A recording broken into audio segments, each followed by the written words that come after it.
Well, hey, good Friday evening to you folks. It's good to see you. It's good to be seen by you. I hope you're doing well. I, of course, am the one and the only, which is a fortunate thing for you, Bill Sylvie, aka the Dungeon Delver. How are you? I hope you're good, and I hope you've been good to each other. Hello to everyone. Marcos, Lord Corion, Fuchsia Connect, Robert Phillips, Jimmy Invictus, Uncle Brat, Mark Hoover, Collecting Chaos, Thud the Ace, and everybody else out there, anybody I missed. To the chat, I say hello. GM Jacko, greetings. Good to see you. Jack Photon, of course, sneaking in there. Ushers, if you could find Jack a seat. Vince Snetterton. Good evening. What a week it's been, and not in a good way. It's been stressful. And I want to apologize again, everyone, for the lack of show on Tuesday night. These things happen going forward. Hopefully they won't happen again. Hopefully they will not happen again. But anyway, I'm going to talk a little bit about content before we jump into content. I can't make Wizards of the Coast keep screwing up. They seem to be doing that very ably on their own. I'm sure as things continue and they make more decisions and so on and etc., there'll be more stuff to report on.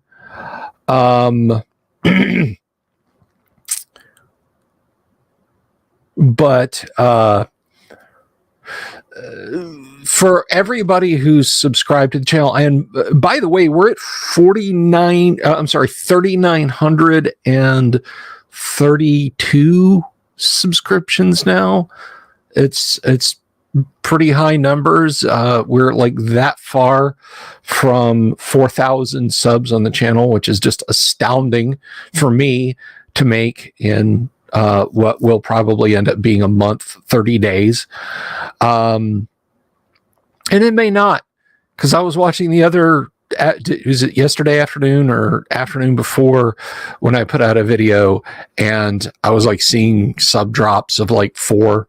Like it's like, oh, it's this much. It's like it's 3,870 or 3,895. That's awesome. Wait, it's 3,889 now. What's going on with that?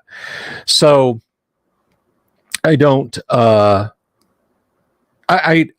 don't know what to make of that. I mean, if it hadn't like bounced down the stairs a little bit, we'd probably be in the 3950s now. I'm not complaining about the fact that that people unsubscribe, because I know that my content isn't going to be perfect for everyone. Not everyone's going to enjoy everything I say and everything I do.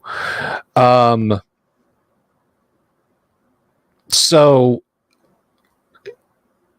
the point is that those of you who've come here, and a lot of you folks have left in the comments, like, I just play Magic, and then I heard about this happening, and I started paying attention, and I found your channel, and now I want to know more about D&D. Or a lot of people have very generously said, you're like our lifeline, like you're our news source to what's going on. Thank you for keeping us informed, which is pretty flattering too, especially considering there's channels that have dropped a video on this, and in 1 hour they've got 30,000 views. So the fact that people view me in that light is really awesome and really super flattering. But as we cruise into actual content, you're going to hear from me shorter form videos that still talk about AD&D, and streams turning more to focus, less on slice of life type stuff. I hope you'll stick around through that. I know there's going to be a slowdown of views and subscribers. I know that's coming until the next major thing that Wizards of the Coast does, and I'll report on it. I was having a good talk with a dear friend of mine about this last night, and like, even with the car disaster and the unfathomable amount of stress that's put on me, I chased, info, putting info up, and it's been 2, 3, 4 videos a day, and some of them get good responses. I commented, there's some NFT site, and I think it was actually, the content was written by a bot. Marcos, I'll tell you about my microphone in a minute. But I posted it up there because it was relevant. It was actually Safi Kanek who linked me the article, and I put it up. And it hasn't got much in the way of views because, frankly, I find the premise on its face from Wizards of the Coast and from this website ridiculous. So they may have just been clout chasing. But there's a point at which, like, I don't want to worry about metrics, and I don't want to worry about that sort of thing. What I want to do is create D&D. And if I feel like I have to, or create D&D videos, if I feel like I have to make a video, I have to do this. If I'm not doing a video, then, things aren't working, and so on and et cetera. Greetings, Unicycle Peon.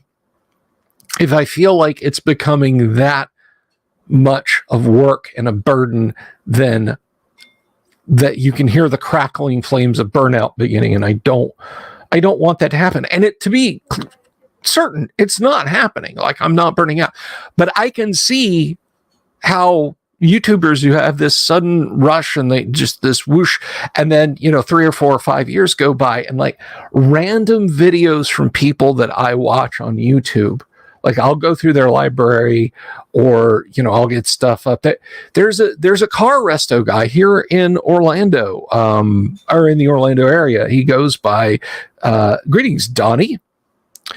But he puts a series of videos out. Tavarish is his name, and he just dropped a video last night, and it got kind of a clickbaity title, but he basically said, I can't do this anymore.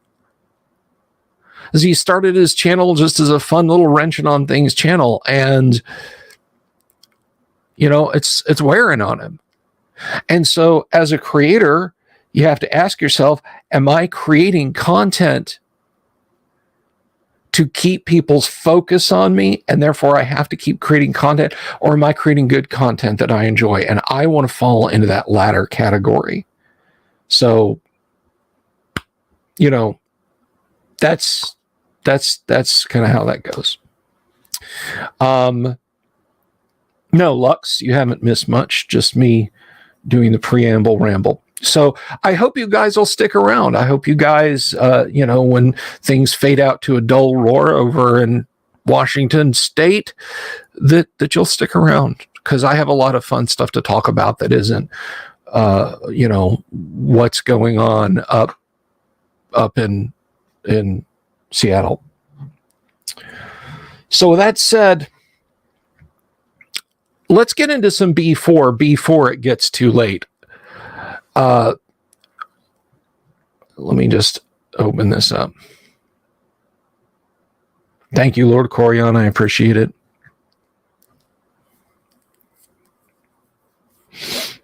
So we had basically explored the upper works of the Lost City. We've been through the pyramid. We've encountered monsters and traps. We've gotten a fair amount of loot out of it. But now we've found something. We've found a way deeper. And that should frighten you. Good evening, Dram. Didn't explore the romancing of the weir-rat women. I'm going to leave that to any fan fiction. Okay, before I get into this, somebody had asked about my mic. Who was that asked about my mic? This is a blue snowball. It has an adapter for just a standard microphone boom arm. And this is a pop filter. So every time I go make a T sound, a P sound, an S sound, it's not too harsh. So it's you guys aren't getting like tinny sounds in your ears, hence the pop filter. Of course, it has a weird range of pickup to it. Marcos asks, it has a weird range of pickup. Like sometimes I can be around on the table, other side of the table, setting stuff up, and you guys can hear me talking. And then there's times like I can turn my head and people are like, we can't hear you, Bill. So it's got blue parts under the black the black filter.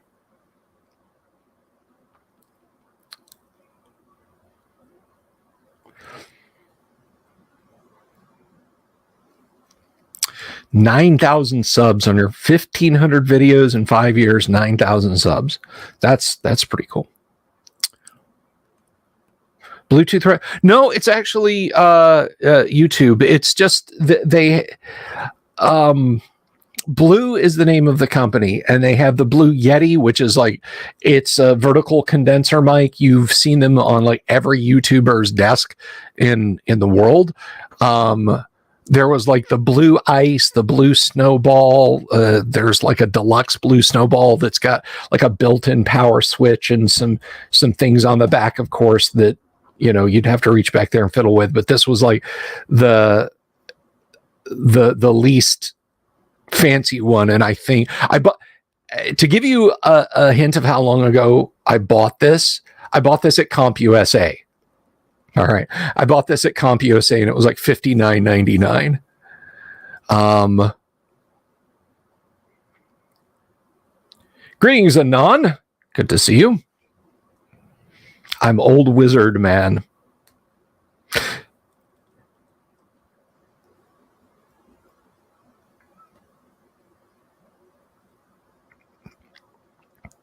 Paint and Switch USA. Yeah, they could be. But anyway, so I hope that answers your question. Now we're going back to the Lost City. And we have found the secret entrance to the underground city. The secret entrance to the underground city.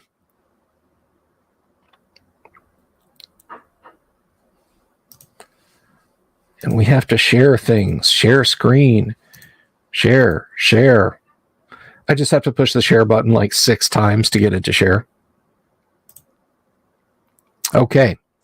Secret entrance to the underground city. This secret trapdoor leads to a passageway to the underground city. See the underground city map, Area S.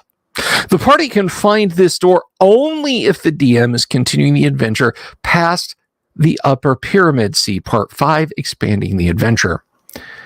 51, Chapel. This large room is obviously a place of worship. On each side of a broad center aisle are rows of high-backed wooden benches. Pew. Narrow aisles along the walls run just past ornate mosaics to 2 small fountains set into the walls. Just past the fountains, a large dais fills the southern end of the room. On the dais near a stone altar lie 3 large statues that look like the ones on top of the pyramid. The statues have been toppled from their bases. A man and a woman stand near the toppled statues and talk softly to each other. Both wear brightly colored clothing and small bronze fox masks. Both have red hair, and there seems to be a resemblance between them. This brother and sister are actually werefoxes. What does the fox say? They are disguised as Synodesians to be better able to hunt for treasure and supplies. Werefoxes are a new type of lycanthrope.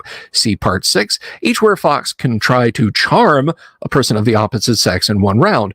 The ability is like a charm person spell, but only lasts one day. A werefox can charm up to 3 times per day, and I would hope that that dwarf in the illustration charges at them with his sword, yelling, "Yif in hell, furs."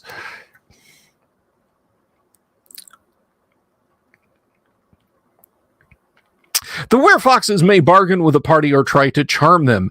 They will try to trick the party out of as much treasure and magic as possible. The two will not take risks they can avoid or fight stronger opponents unless forced to. They rely on their wits to survive. Thank you, Mark Hoover. I will...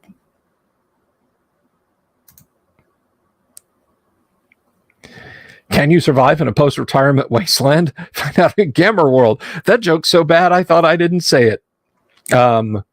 It was just that bad. Not I'm surprised I didn't say it, but I thought I didn't speak it. The room was once the main chapel for Synodesia. I almost forgot. They're carrying 3 pieces of jewelry worth a total of 3,000 gold, a sword +1, cast light on command, 30-foot radius, a helm of alignment change, and a potion. So far, they have been afraid to test the potion and don't know what it is. It is a potion of levitation. If forced to fight as humans, the female will use the magic sword at combat.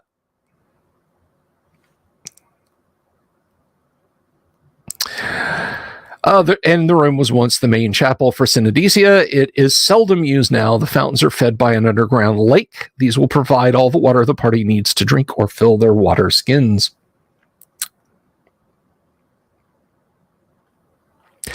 Trap room. The entire room is a large sunken pool filled with a bubbling liquid. In the center of the room, a box is made of stone slabs. The lid to the box is about a foot above the surface of the liquid, and the lock is locked with a large iron padlock. The bubbling liquid is acid. It will destroy any material except stone and will do 2 to 8 points of damage each round to creatures that fall into it. The acid is 6 feet deep.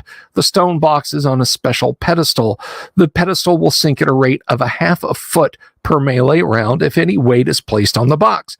If the weight is removed, the pedestal will rise at the same rate, though never higher than 1 foot above the surface. Inside the box are 20,000 silver and a special clerical scroll. Purify food and water, remove curse. That's where your potion of levitation would come in handy if you bargained with or got it from the fox people there, the werefoxes. Abandoned clerical quarters. The room seems oddly damp. A strange moist odor fills the air. The room contains a low bed, some wooden shelves, and a small chest. The contents of the room seem to shimmer as if seen through clear water or a thick pane of glass. Why do I suspect? Wait for it. Just inside the doorway, you guessed it, is a gelatinous cube. Greetings, necromancy for kids. The party is viewing the room through the gelatinous cube. The monster will move toward and attack the party immediately. Victims hit by a gelatinous cube must make a saving throw versus paralysis or be paralyzed for 2 to 8 turns, unless the paralysis is removed by a Cure Light Wound spell. The cube may be harmed by fire or weapons, but is not cold or lightning. There's nothing of value in the room. Its rotted contents will crumble when touched.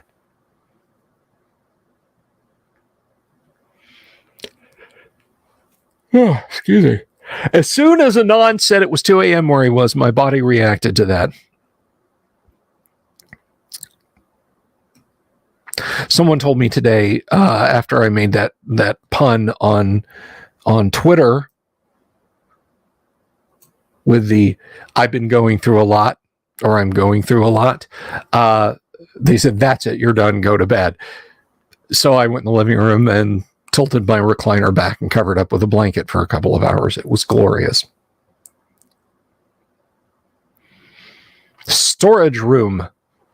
Oh my gosh, guys. This room is lined with racks of wine bottles. Along the west wall are large casks and barrels. Several casks have been smashed open and their contents drained. Suddenly, from behind a stack of barrels, a huge bear-like creature with the head of a giant owl appears and staggers towards you. It's an owl bear. An owl bear. Woohoo! Have you seen my owl bear? The creature is an owl bear. It is completely drunk and ravenously hungry, as they should be. Book of Prometheus. That's right. We know how to nap.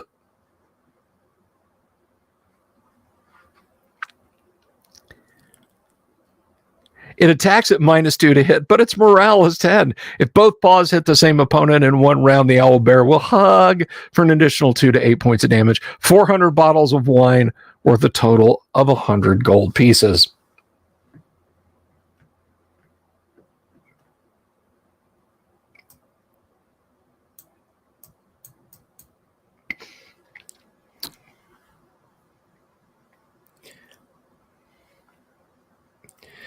GM Jacko, owl bears are fantastic. I love them. 55, party room. Who says dungeons are dangerous places? We got an owl bear, we got wine, we got people in a party room. 9 men and women in bright costumes and fancy masks are drinking, talking, and dancing in this room. It appears to be a masked ball. Most of the people are dancing as if they had invisible partners. You hear snatches of conversation, most of which makes no sense. The people seem to be talking to themselves. The 9 people are Synodicians. As usual, the Synodicians are in their own dream world. They will assume that the characters are merely part of the dream. There is no treasure here.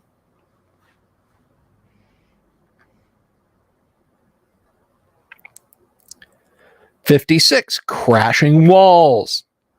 A hidden pressure plate in the center of this hall triggers this trap. The walls just ahead of the party crash together and fly apart. The trap is automatically triggered the first time the party passes.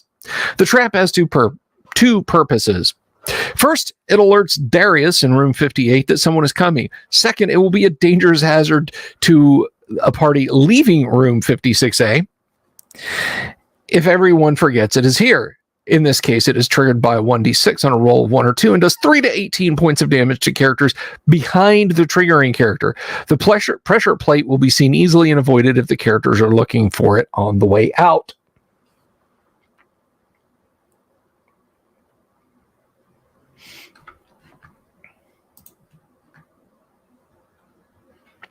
The lobby.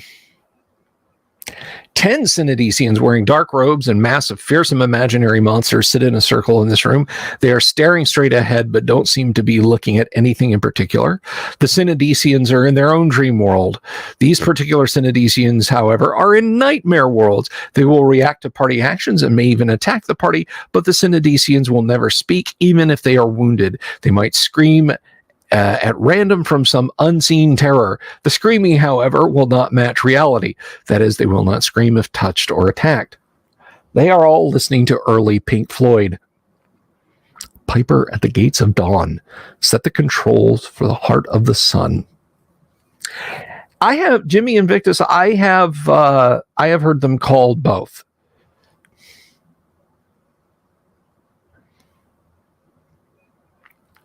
Gambling room. A dozen brightly robed men and women masked as various animals are playing games of chance. Card games are being played at one table, dice games at another. In the center of the room is a large wheel of fortune. Many silver and gold coins, gems, and other pieces of jewelry are changing hands as people win and lose. Because they are sharing a common dream, these Synodicians act more normally than those in rooms 54 and 55. They will continue gambling and talking about gambling unless physically attacked. They might even invite the party to join in. And if attacked, they will fight back. They will assume that a gang of robbers has broken into the game room to steal their money. Further, if the party tries to take the money without winning it, the cleric and his hobgoblin guards from room 58 will enter through the secret door in the south wall and attack. And then they've got some basic rules for some gambling there, and you can set wagers and so on.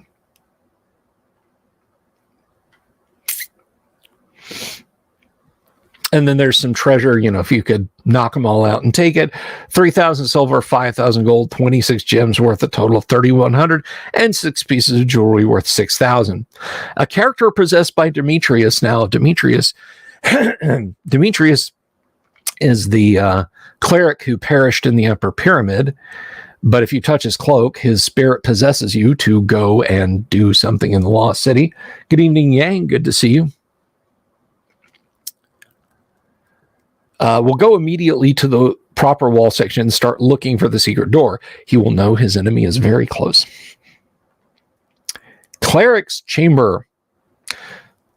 This room contains the evil cleric Darius and his hobgoblin guards.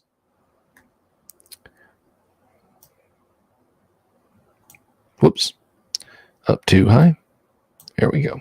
They will be ready for the party to enter, but it is more likely they will come charging out of the room as the party tries to take the treasure in room 57. If they tried to steal the treasure, the Synodicians in room 57 will join Darius to fight the party. Otherwise, these will do nothing unless attacked. The forces of Darius include Darius, who is a 6th level cleric, who has Cure Light Wounds, Light, Bless, Silence, 15-foot radius, Striking, Cause Serious Wounds. 6 hobgoblins of various stats, 12 Synodicians. And then there's some suggestions for Darius to do. Darius may use spells in a different order as the fight develops, but he will always use his spells as intelligently as possible. Except for Darius and the hobgoblins, there's nothing of interest in this room. And then we come to expanding the adventure.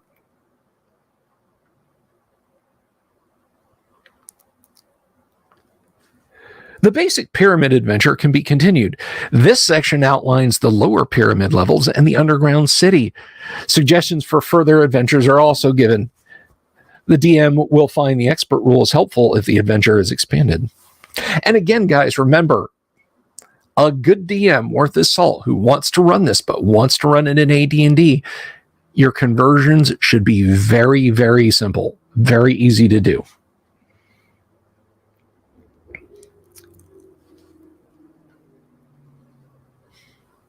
The lower levels have new and more dangerous monsters as well as larger treasures. As before, enough information is given in the encounter keys so these can be used. If the characters are all low level, the monsters will be very dangerous. Excuse me. A little dry skin back there. If most of the characters are 1st or 2nd level, they should adventure here only with a larger party than normal and should expect to lose characters often. The DM should think about providing enough supporting characters so the player characters have a chance. Only key features of the room are described so that the DM can gain experience in setting up encounters. On tier 6, the room titles will suggest what type of details to add. On tiers 7 and 9, all the rooms are cave-like chambers with paintings on the walls and ceilings. The paintings are described and the DM may add more details if desired. Tier 10, Zargon's lair, is described in detail. Now here we kind of get a little hand-holdy, and this sort of goes back. Now, I don't want to earn anyone's enmity here, all right? I have said before that the basic and expert rules for Dungeons & Dragons, as edited by Tom Mulvey and Dave Cook, are very solid, good foundational rules. They're a little bland for my taste in places, but they're not bad. Hello, TJ. Hello, Patty. The problem with basic and expert modules, and I don't know if this was from a writer's standpoint or if this was from an editor's decision at TSR, is they all seem bent on reinventing the wheel every time and assuming that you as a DM are not that bright and that you need to have your hand held for describing a lot of stuff. They take the B in basic to its extreme. And I never liked that.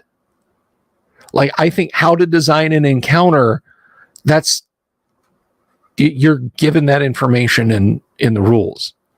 Putting it here in the module is extraneous.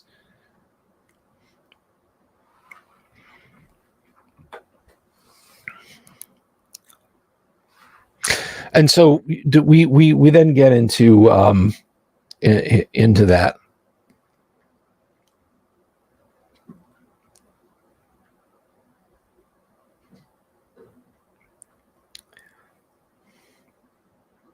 It's not a matter of vanilla. It's the difference between here's a recipe, here's the ingredients you need to make good chocolate chip cookies, and here's a box of pre-made chocolate chip cookies. I don't know. The analogy breaks down. So setting aside my own feelings about that, let's get around and talk about tiers 6 through 10. Tiers 6 through 10 were dug after the main pyramid was built.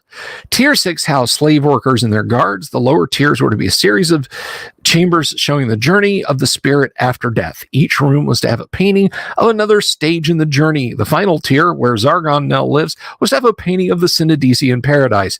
The painting was never made. Is that some kind of Trampier drawing? No, Tramp did not do anything for Basic Expert as far as I'm aware. I could be wrong. I know, like B1, he had illustrations in B1, but after that, it was a different raft of authors.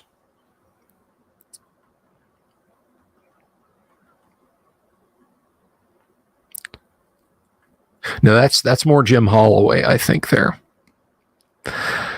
Wandering monsters are encountered on a roll of 1 on a D6. Roll every 2 turns. For the lower pyramid, DM should make up his or her own wandering monster tables. Why not use the ones in the rule books? Typical encounters might include spiders, snakes, living statues, undead, priests of Zargon, or the new creatures given below. Tier 6 equals dungeon level 4, tier 7 to 8 equals dungeon level 5, and tiers 9 to 10 equals dungeon level 6.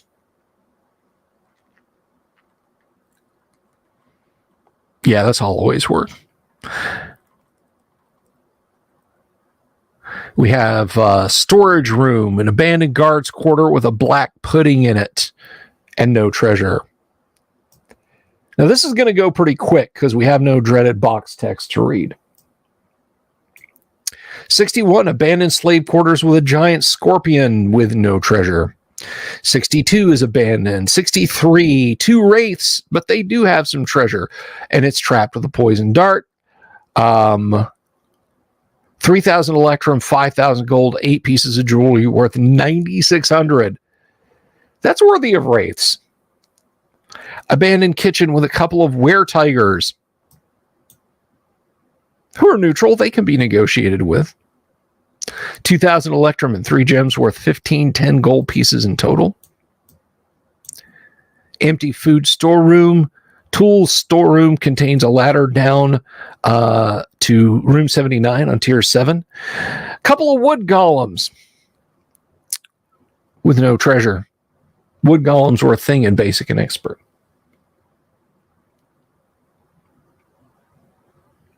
Enjoy your gordita, Marcos.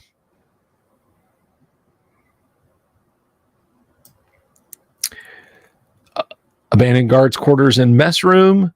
Slave barracks with a couple of Medusae. And they have 11 gems worth 1,100 gold pieces, a rope of climbing, potion of heroism, potion of animal control, magic user elf scroll of phantasmal force, a ring of weakness. Abandoned cleric's quarters of Gorm. Abandoned cleric's quarters of Usami Garas. With a Caecilia worm, which is apparently a huge critter because it can swallow its prey whole. Abandoned cleric's quarters of Usami Garas with a couple of minotaurs with 4 gems worth 1,700. Luther, I hope you appreciate this whenever you watch it.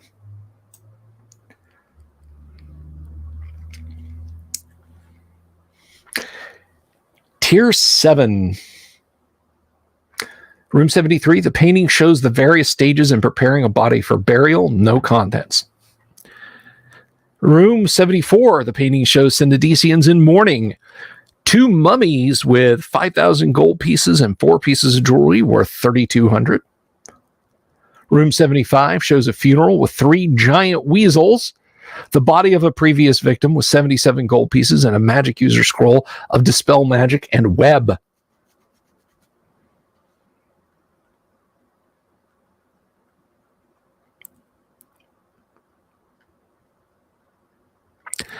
I tell you what, TJ, since M&M's released peanut butter M&M's, I have no time for Reese's Pieces. Sorry.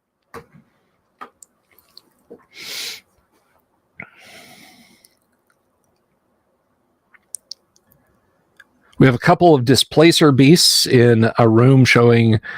We have an abandoned room showing a funeral procession. Room 77 shows various types of coffins, caskets, and sarcophagi. 2 displacer beasts, 4 gems worth 700 gold. Room 78 shows the building of a grave site. 2 trolls, 6,000 gold pieces in rotting leather sacks.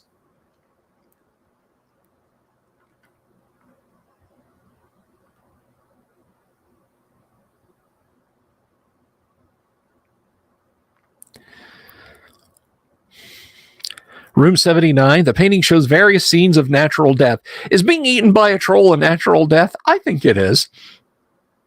Natural for adventurers. Couple of hellhounds guarding 9,000 copper, a sword +1/+3 versus dragons, and a wand of trap detection with 12 charges. And then there's a ladder that contains a huge open pit with a ladder going up to room 66 on tier 6 and down to room 90 on tier 8. Room 80, the walls, floors, and ceiling here are painted black. Mick Jagger loves it. There's 2 werebears with 4,000 electrum pieces here.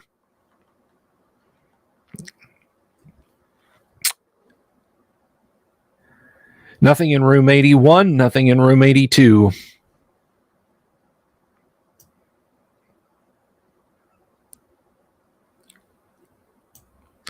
Tier 8, room 83, a narrow bridge over an abyss. Fly, you fools. Nothing in there, though. Room 84, the painting shows a group of spirits crossing an underground river in a ferry boat. 1 basilisk, and you know what that means. 4,000 gold and 2,000 platinum in a loose pile. Room 85 shows a ferry boat and its ferryman who wears a black cloaked hood. Let me tell you something, DMs and adventurers. Don't pay him. Don't even fix a price.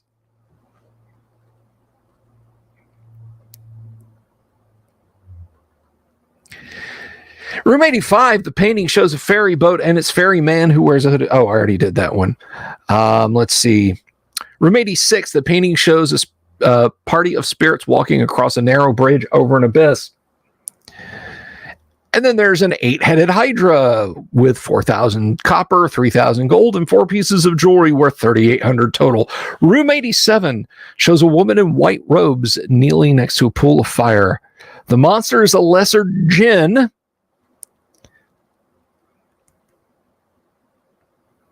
Who can do various things, and he'll let the party pass with a suitable bribe or service.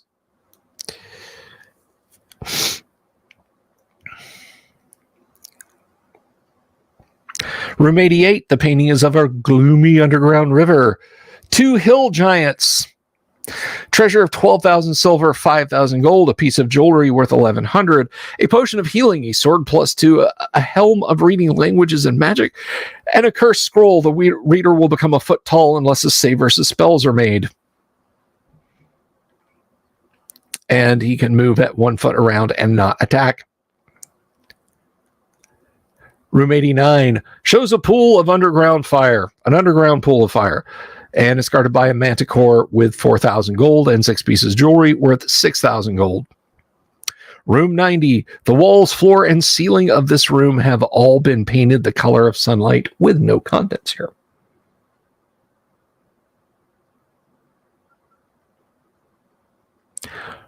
Room 91. This painting shows a ferry boat approaching a group of Synodician spirits waiting on the bank of an underground river. The monster here is a specter. There's a gas trap on its treasure chest. Save versus spells or lose half strength and dexterity for 24 turns. The gas fills the entire room. Treasure, 7,000 gold. Tiers 9 and 10, dungeon level 6.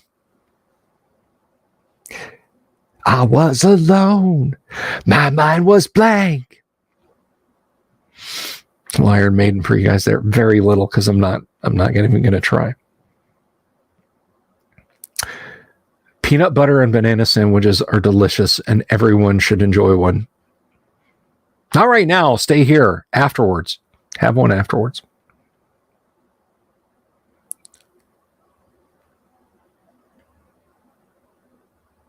Yeah, no, don't put mayo on that. That's disgusting. Room 92 shows evil spirits being judged. The evil spirits turn black upon judgment. A locked chest containing 4,000 silver is here. Trap entrance to Zargon's lair. The hallway to room 93 turns into a slide when entered. Whee! Dumping the party into tier 10, the lair of Zargon.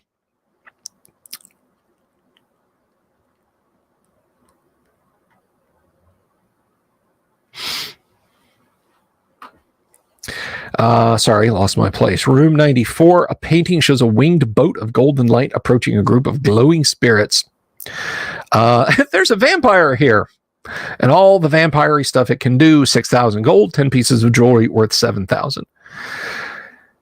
Room 95, Matarua dressed in the robes of a judge. A chimera lurks here with 12 pieces of jewelry worth 13,000 gold.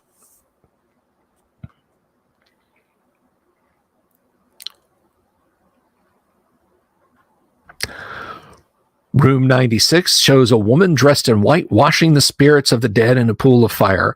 There's a bone golem here with all the nasty stuff a bone golem can do. That sounds cool, Patty. I will... Oh, am I not following you on Twitter? I'll do that. Greetings, Damien. Room 97 shows good spirits being judged. After a good spirit has been judged, it glows with a golden light. And there's a blue dragon here. 40 hit points, lightning breath, all that stuff. Treasure, 6,000 gold, 6,000 silver, 15,000 gold, and 18 pieces of jewelry worth 20,000 gold. Room 98, the painting shows us Gorm dressed in the normal robes. There it is. And a painting showing Usamagaras dressed in the robes of a judge. No treasure, nothing in either one. And finally, we come to the beast itself, the lair of Zargon. What I'm telling the Labour Party as the exit from Britain was a good thing. That's why you should have voted for me. I'm sorry, I'm making a little joke there. Zargon, never mind. Moving right along, the lair of Zargon. Sliding into a large slime-covered chamber, you find that the floor is littered with bones. Suddenly, you hear a rustling noise from the north wall. There, a huge humanoid figure rises from the slime, standing 15 feet tall. Its head is that of a giant lizard. A black 2-foot long horn curves upwards above its single red eye, and sharp teeth fill its mouth. Instead of arms, the creature has 6 tentacles, 3 on each side of its body. These end in razor-sharp talons. Instead of legs, the creature slithers forward towards you on 6 more powerful tentacles. This creature is Zargon, 80 hit points, move 30, number of attacks 7, damage 6 times 1d8 or 3d8. Oh my gosh. Saves as a fighter 12, morale 12, and of course it's chaotic. It will try to attack and slay any party members it can catch, striking with claws and biting. If the party can climb back up the slide with difficulty, if Zargon lets them. Although Zargon is ancient, it is no god. It is a cunning creature that discovered its godhood makes it easier to get victims. Zargon was worshipped by primitive peoples in early times, but retreated underground when the primitives were wiped out by the ancestors of the Synodesians. Zargon remained in a strange hibernation for many years. By chance, the Synodesians built the pyramid on the spot where Zargon's original shrine stood, and the later digging of the Synodesian slaves awakened the creature. Thank you, Mark.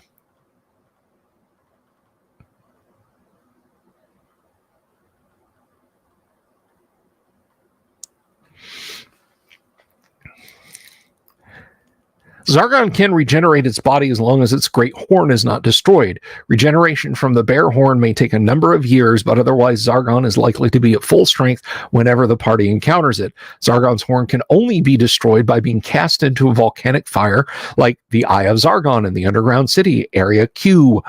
Zargon will not regenerate during an encounter. It regrows too slowly for that. In the slime of Zargon's lair is the treasure it had gathered. This includes 58,000 silver, 9,000 platinum, chainmail +2, a shield +2, a spear +2, a curse scroll turns a reader into a miniature of Zargon, 3 feet tall without the power of regeneration, armor class 9, hit points as character. A wand of illusion with 7 charges, an elven cloak, and boots. I'm very sorry, Mark.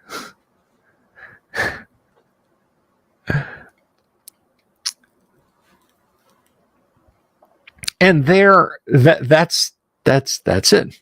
Can a barbarian rip the horn out of Zargon's head? Yes. You can rip it out, turn it around, and stab it right back in.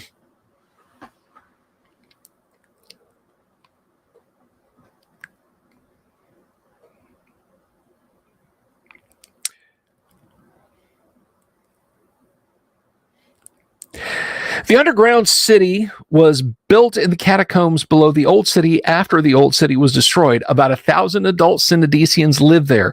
The most important features of the city are a underground lake. I think it's an underground lake, guys. Little joke.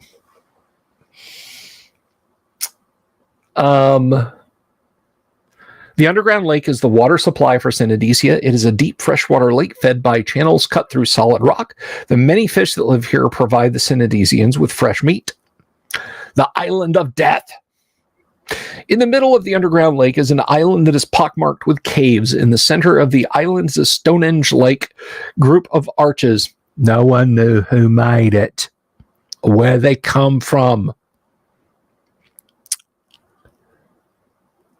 It existed before the first Synodicians came here. No one is quite sure who built it or what its original purpose was. It is rumored to be a place of great power. When the Synodicians built the underground city, they dug up all the bodies in the upper catacombs and burned them in one mass pyre. The ashes were ferried to the island and reburied. Sometime later, the island became the home of undead and is now avoided by the Synodicians.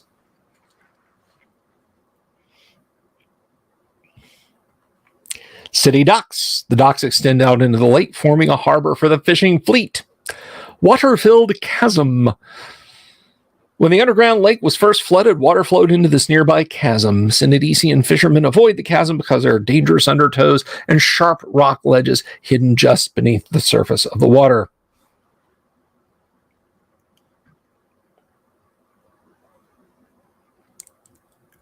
Rock bridges.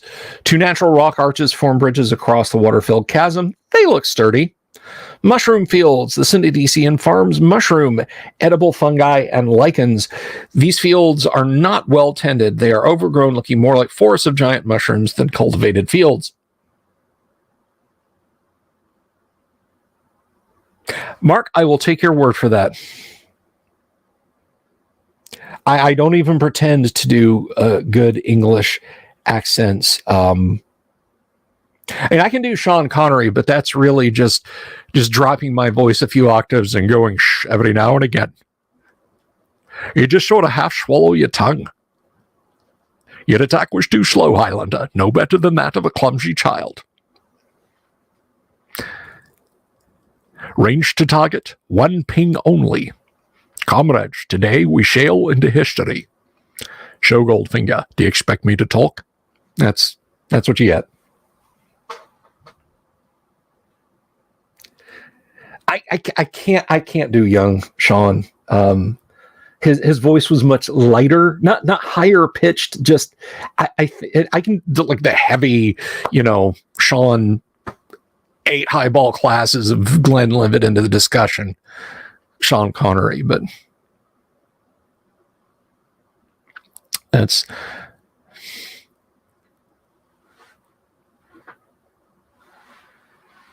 so I can do Obi-Wan as Sean. No, that's too much of a mashup. Moss Isley Spaceport. You will never find a more wretched hive of scum and villainy. Of course I know him. He's me. You almost have to do like a Munchkin from The Wizard of Oz with a little bit of a English accent to get Obi-Wan.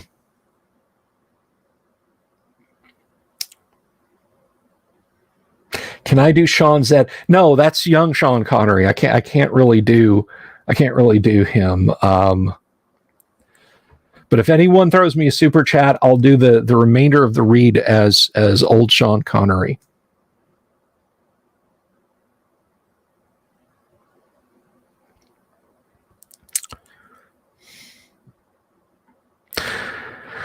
So let's see. Stock pens. The Synodesians also herd giant underground animals. The main source of meat are non-poisonous giant snakes, a type of cave locust, and giant rats. They keep the animals in stockade-like pens made from giant mushroom stalks. Like in the fields, the animals are poorly tended. Some pens contain only dead animals because the Synodesians have forgotten to feed them. You walk around high all the time, that's, that'll happen. I can't, man. I can't do Peter O'Toole. You're asking the impossible.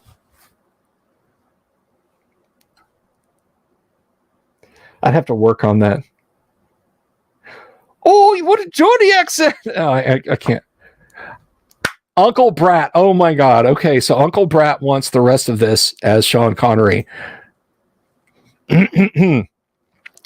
Water channels. The Synodesians have laboriously cut channels through solid rock to feed the underground lake. These channels lead under the desert to hidden springs. Although they are 10 feet high and 10 feet wide, the water level in the channels is usually only 2 to 3 feet deep. Sudden floods have been known to occur, however, so you'd best watch yourself. Orpheus Park. When the underground city was first built, Orpheus, a wealthy citizen, had a park built in his honor. A sandy path leads through the park to a small beach. A tiny stream also trickles through the park from the underground lake.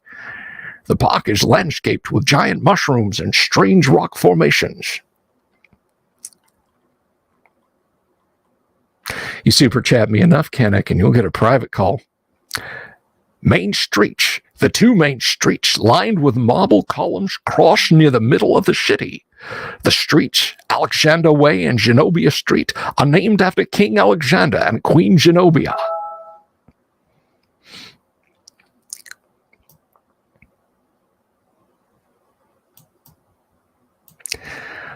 The Temple of Zargon, that's Area K. This building in Synodesia, it's the largest there. It holds a temple to Zargon and barred cells where prisoners are kept until the priests feed them to Zargon. The temple services are poorly attended, but the priests of Zargon are still the strongest power in the underground city. L, Stronghold of Gorm. The Brotherhood of Gorm turned the houses in this area into a stronghold surrounded by stone walls. Inside the walled area is a large building with 2 stone towers. Stronghold of Ushami-Garish. The Magi of Ushami-Garish made the houses in this area into a stronghold. Their walled area has a large central building and guard posts at each corner of the wall. Stronghold of Mararua. The warrior maidens of Mararua turned the houses in this area into their stronghold. The walled area houses a large tower. Yeah, there's a lot of Deckard Cain in my Sean Connery, and I don't mean to.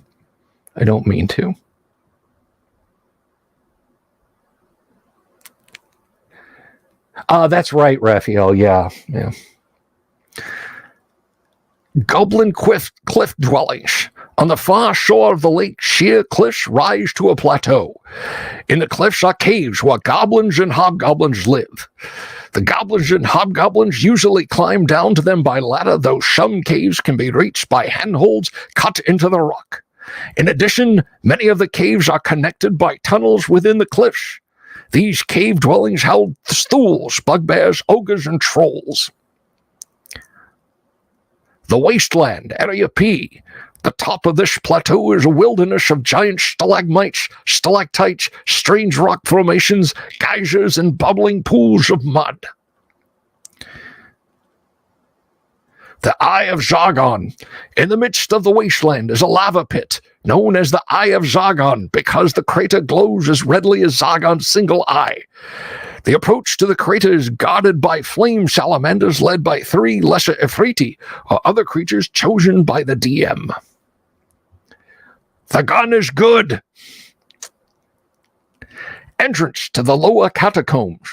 The entrance to the lower catacombs is shut by a stone slab.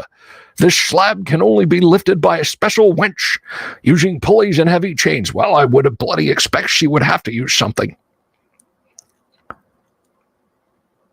Gushy it up how you like, Trebek. The underground city was built only in the upper catacombs because the lower catacombs hold terrible monsters. The DM may use the lower catacombs for special adventures.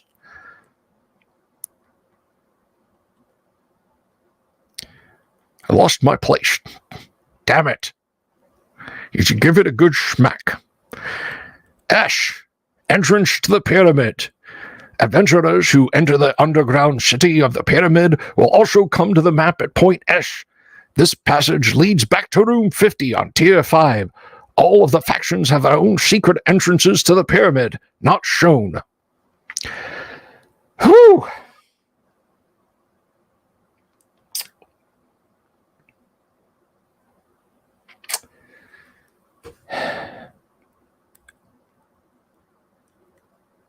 Well, thank you very much for the super chats, guys. I hope you enjoyed Sean Connery there, and I think it did break down a little bit into Deckard Cain, and I apologize.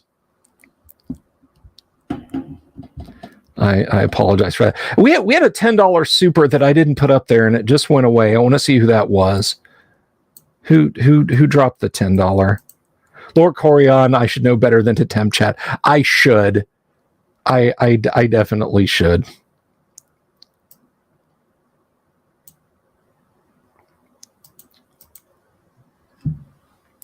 So you like my Sean Connery, do you?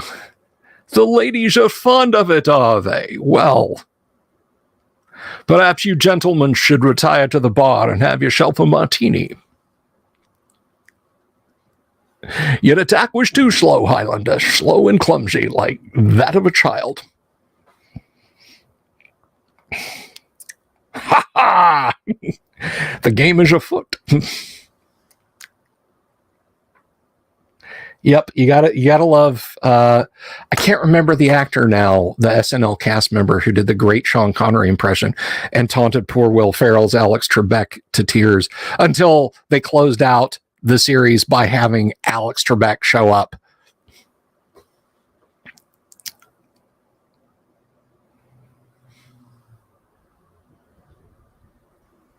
Shaken, not stirred. Cocktails on the roof.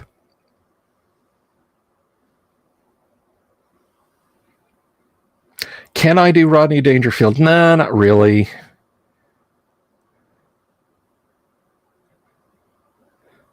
Yeah. Sean was just Sean in Red October. I'll take Letitch now.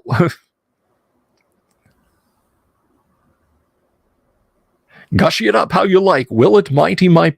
Well, I'm not going to get smacked by Susan for that. I remember hearing a story. Originally, they offered the role of Gandalf to Sean Connery, and he said, I read the script. I didn't understand a single damn thing about it, so I passed on it. And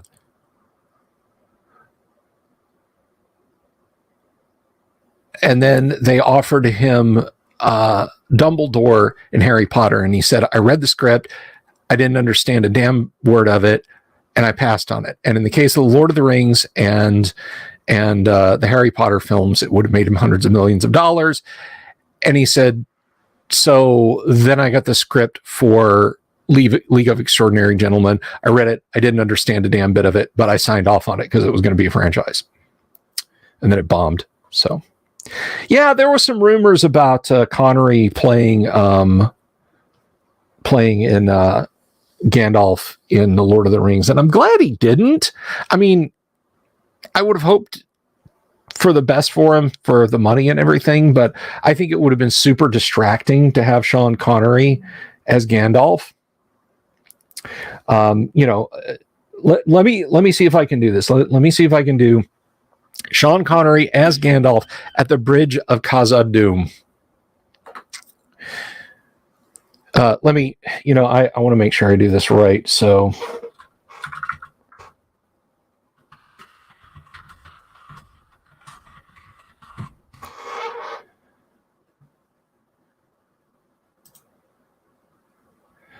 let me see.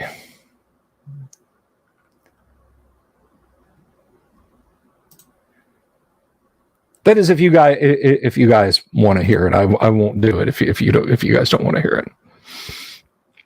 Daryl Hammond, thank you.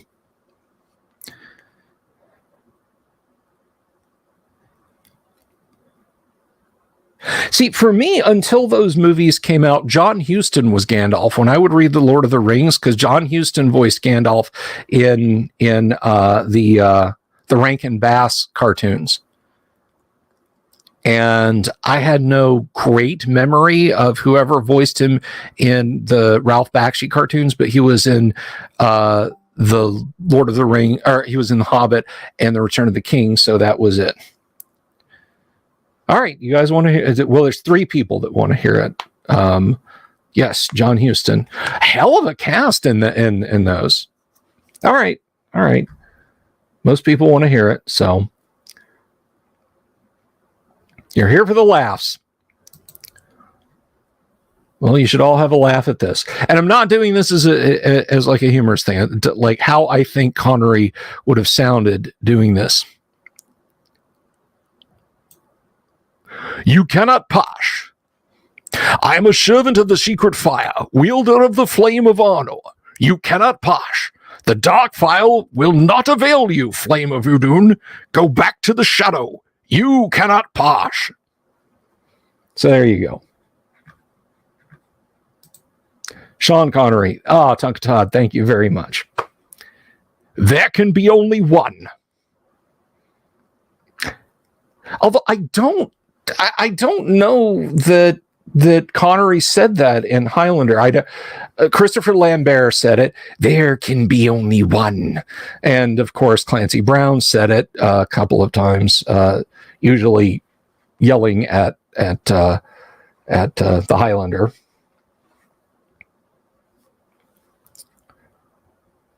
The problem with renting, the problem with renting The Hobbit nowadays, like on streaming or even going out and buying a DVD, is at some point the master that they were cutting from was lost. Some people say it was lost in the Universal fire.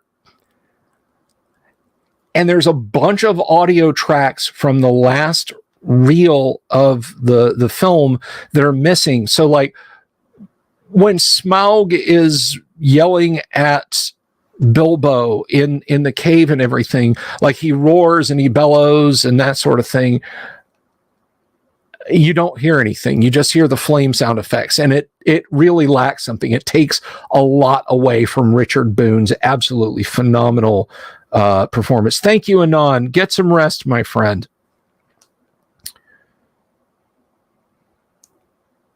Mark Hoovers has a funny story about Christopher Lambert.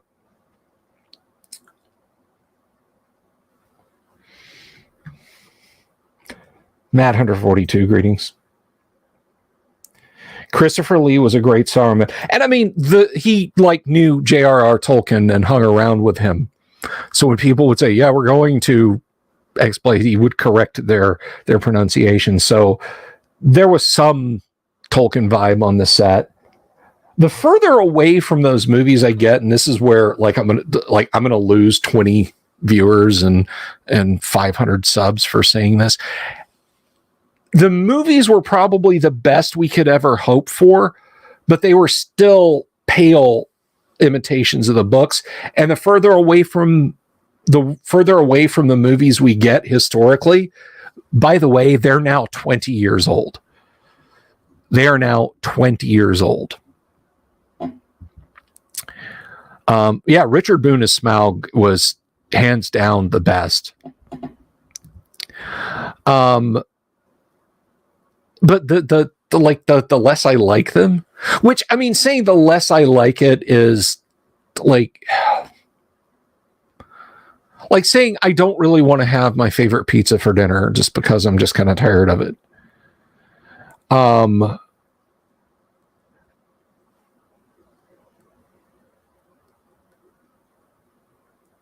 And for all the stuff that we have to condense this, we have to do, and then to come back and say, well, we would have loved to have had the Scouring the Shire and Tom Bombadil. We didn't have time. Yeah, because you made up a bunch of stuff. You invented things that ate up time. If you hadn't done that, guess what? You could have the Scouring the Shire. You could have had Tom Bombadil.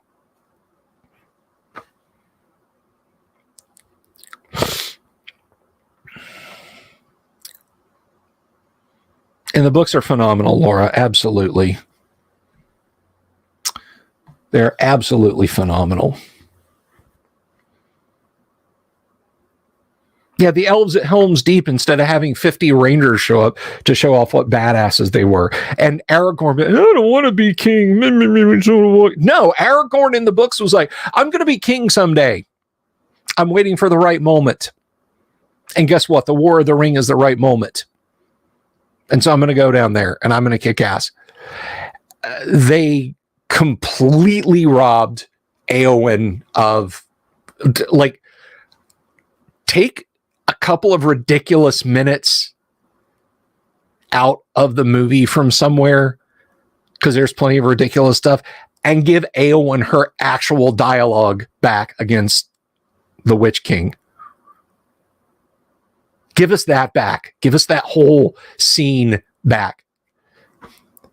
Rankin Bass made ostensibly a children's cartoon and left all that dialogue in. But with that said, I consider them masterpieces, flawed masterpieces, but masterpieces nonetheless.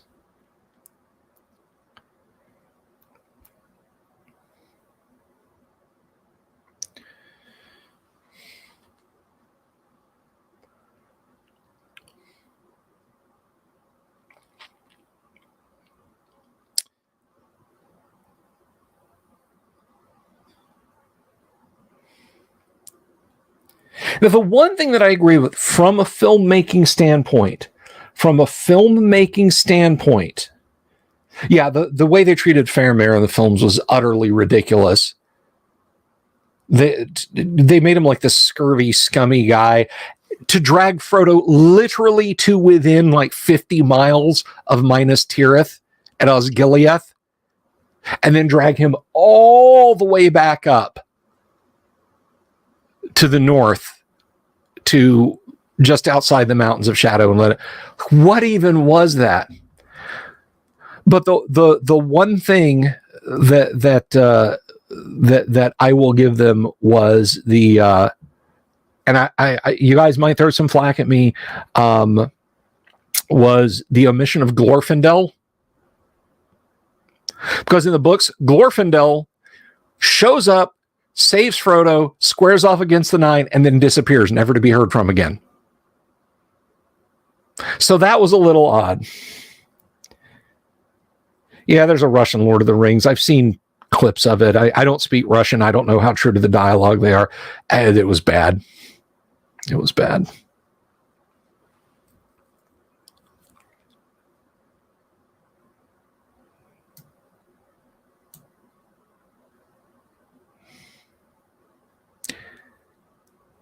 And he killed off Balin. Oh.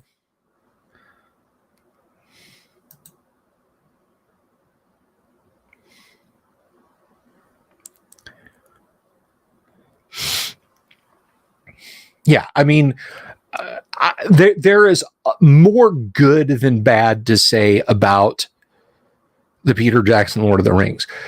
I think he burned a lot of goodwill with that bloated mess, The Hobbit. That is clearly a case of like, if The Lord of the Rings is Peter Jackson's Star Wars, The Empire Strikes Back, and Return of the Jedi, then The Hobbit is his Attack of the Clones, the Phantom Menace, and Revenge of the Sith.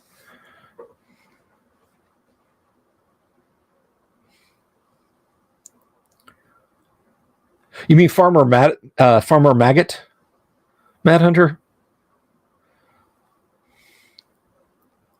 Yeah, I don't know what Del Toro had going on.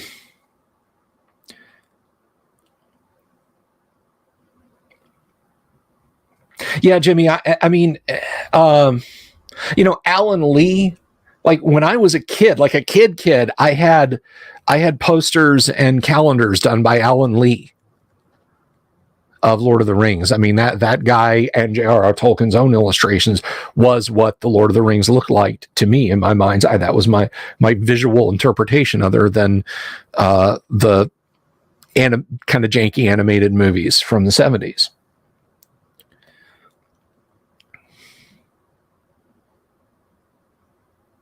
Well, I think in the case of PJ, it was also the fact that he said, no, this needs to be one movie, maybe two at most. And New Line was like, no, it's got to be a trilogy. You have to make us a trilogy, and then expanded DVD set amounts of stuff. They were pushing him for bloat.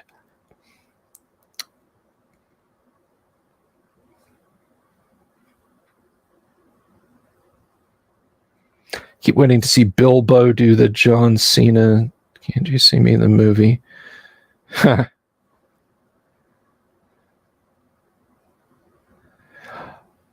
anyhow, that's that's very much how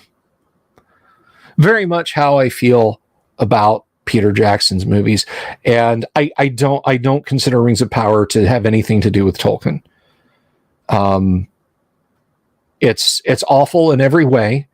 Anyone who says Tolkien but modernized, they don't love Middle Earth. They're not. If you like the Rings of Power, you are not a fan of J.R.R. Tolkien's work. If you look at that and say it's updated, it's brought to modern times, it reflects it, you're not a fan of J.R.R. Tolkien's work. You don't appreciate J.R.R. Tolkien's work. And if you say you do after that, you're confused or lying. So that's how I feel about it.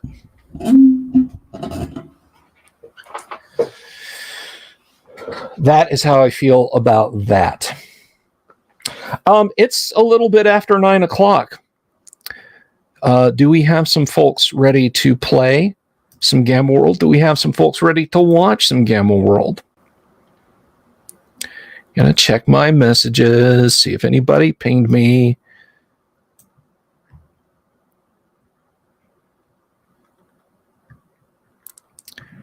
Let's see.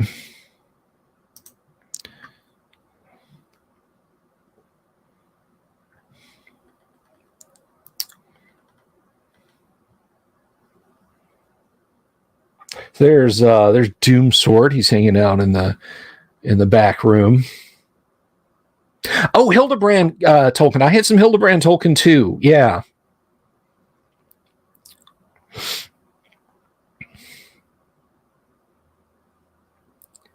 So those of you who are in, if you want to just hop in, that's fine. So Monday, when we get back Monday, we'll have just kind of a live stream. We'll look at a little bit more of B4, but I think we're kind of wrapped on B4. It's a lot shorter than I thought it was going to be, but we'll look at some possible plot hooks. Patty, take care. Thank you for stopping in this evening. Have a good evening. So I'll put down a couple of videos. I'll work on some actual content. Now, let me ask you guys something while we're waiting for everyone to file in. Let me ask you. I hate to like mention stuff, you know. I don't really want to go into I don't want to get too much into the specifics of it. Oh, good. I was logged out of YouTube over here. That's awesome. So I can't look at it, but I did lose some subscribers on YouTube, specifically with Tales of Tabletop Triumph. The last episode of Tales of Tabletop Triumph, some of you guys appeared to not like. Just kind of noped out. So I don't know if that's the kind of content you guys want or like. But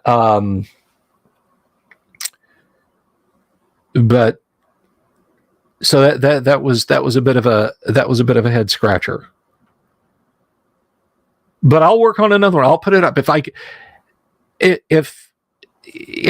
folks don't like it and I'm losing subscriptions, I'll just save them for maybes, and I'll work on other short form content to fill in the weeks between the live streams. Yeah, I was just as puzzled. I'd have to ask the people who left. Well, they didn't fill out a comment card on their way out, unfortunately.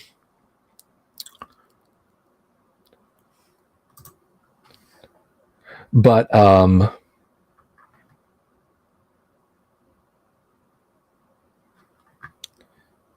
oops.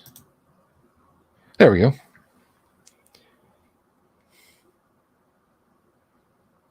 You'll have to watch and let me. Thank you, Mark. That's the kind of positive feedback we like around here. I'll watch and then unsubscribe and let you know. It's family around here. They were here for the drama of the news cycle. Maybe. I mean, look. Let me be completely honest. I won't guilt or shame anyone into subbing to the channel or staying sub to the channel. You either like the content I produce or you don't. I just think it's funny that I produced positive content and had a couple of unsubs. So I don't know. I'm not upset about it. I'm really not. It's just more confusing because going into the weekend, I'm going to be working on written projects and I'm going to be doing content for the channel and everything. So it struck me funny. It doesn't give you a comment card. No, it does. Just you literally go in and it says, "Are you sure you want to unsubscribe from this channel?" Yes. I mean, and YouTube does sometimes unsubscribe folks.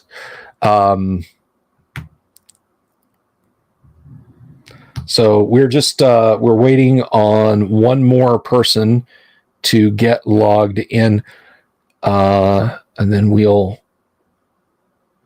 get a rolling, as they say. Where did my control panel go? Tell me I didn't exit. Well, no, you guys can see and hear me, so clearly I didn't close it.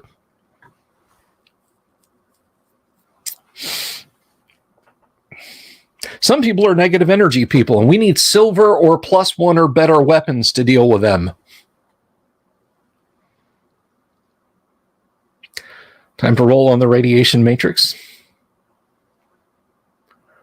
And there are random unsubs. I mean, you know, and it's even just a little bit of house cleaning, I think, done by bots. Like, I'm sure one or two people who subscribed to me back in 2014, you know, back when I had a few dozen subscribers, I'm sure one or two of them were robots, or they're people who said, "Yeah, I'll support you, Bill," and then signed up and then, you know, left. They haven't logged back into Google in 9 years, you know, and they're not going to. Bots, yeah, it could be bots. Jimmy Invictus says, "I'm waiting for Bogo to try and wet Willie a death machine." I am too.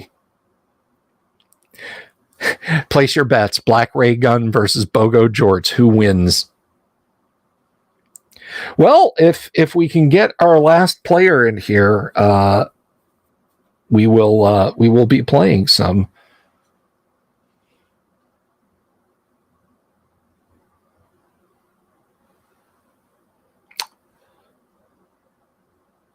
Laura, I think that depends on how many subs you've got.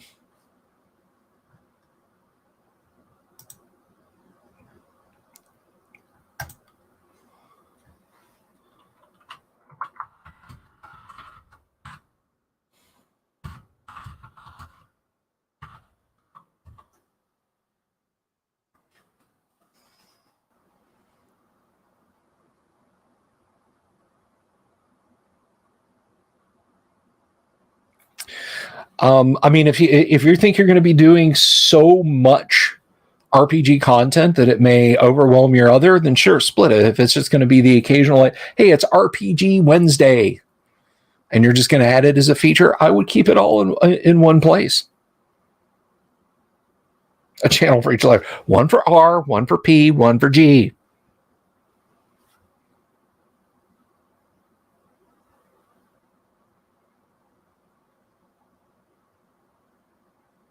And I have been unsubscribed. I have been left subscribed, but I've had notifications turned off on channels I absolutely know I left notifications on. Like, I specifically want to hear about this.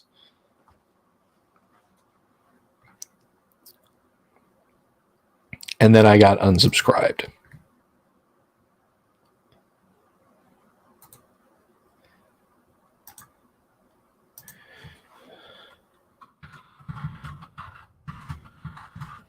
Trying to wrangle our last player. If he doesn't pop in the next couple of minutes, we'll go ahead and start Gamma World.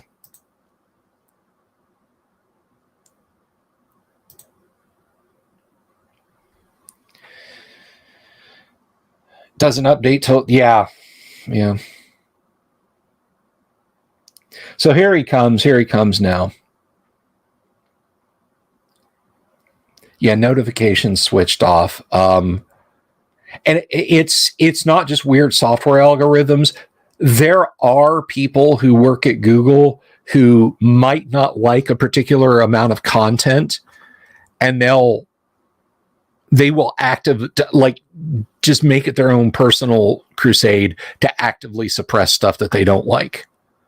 No rhyme or reason. And then when they complain about it, because there's no software in place, people are like, it must have been a glitch. And then the person who's actively suppressing them stops doing it. I know of lots of creators who've said, yeah, this just disappeared. And then it came back. Like, after I complained, it came back with no explanation of what happened.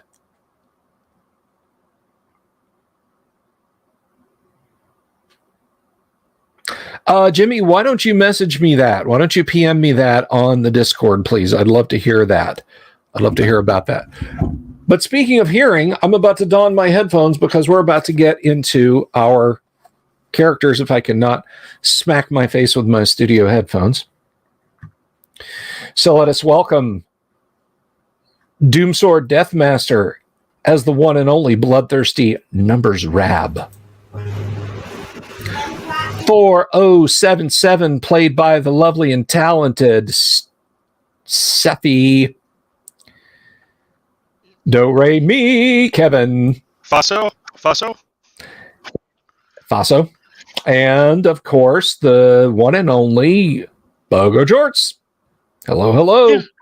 His name is Bogo Jorts. Dun, dun, dun, dun, dun, dun, dun. Okay. So, when last we left our... Not a John Cena moment. No, it is not. Work on that theme music there.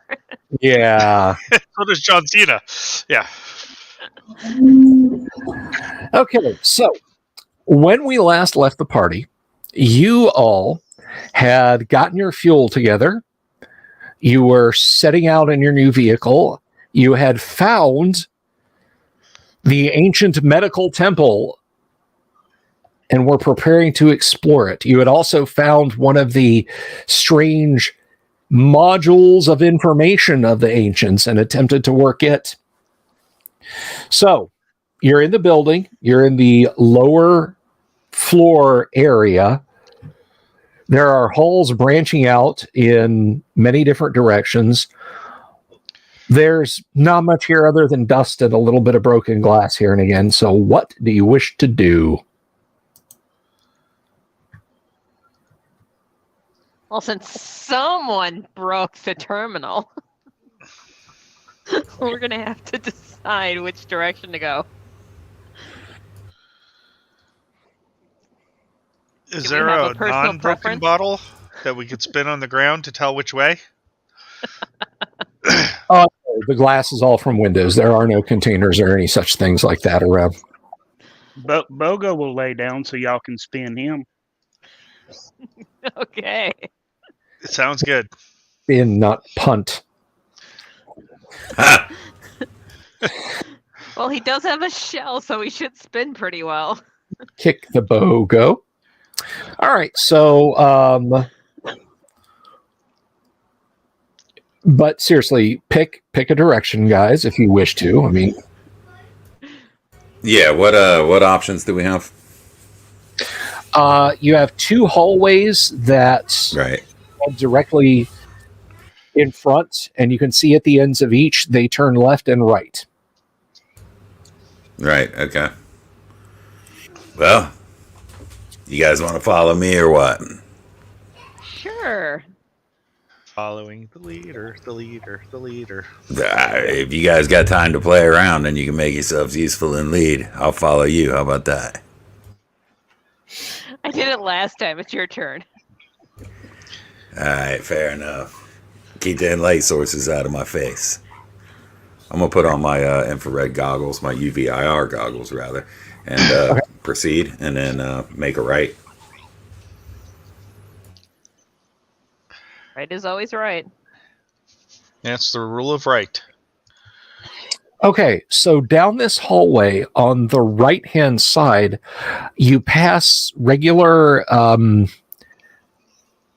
individual rooms. There are the first room we're stopping. We're There looking are for doors. medical stuff. there are doors at each one that seem to be made from wood. Many of them are broken down. Stopping at the first one, there are some broken open shelves, a pile of scrap metal, a pile of rusted metal on the floor, and just a few bits of detritus. Other than that, nothing of interest here. Bogo wants to poke around in the rusted metal on the floor, see if there's anything under it. No, there's not. It does all look like it was all part of the same assembly, but what it was, you can't tell. Is there a piece big enough that Bogo can inconspicuously tuck under his little Jedi robe? No, it's all still attached. It's rusted and fused together with corrosion. Let's go to the next room. Hopefully, one that has a closed door. Okay. I'm hoping the closed doors are not pirated and looted and all that kind of thing. So. Okay. The next door, it is intact, but it is locked.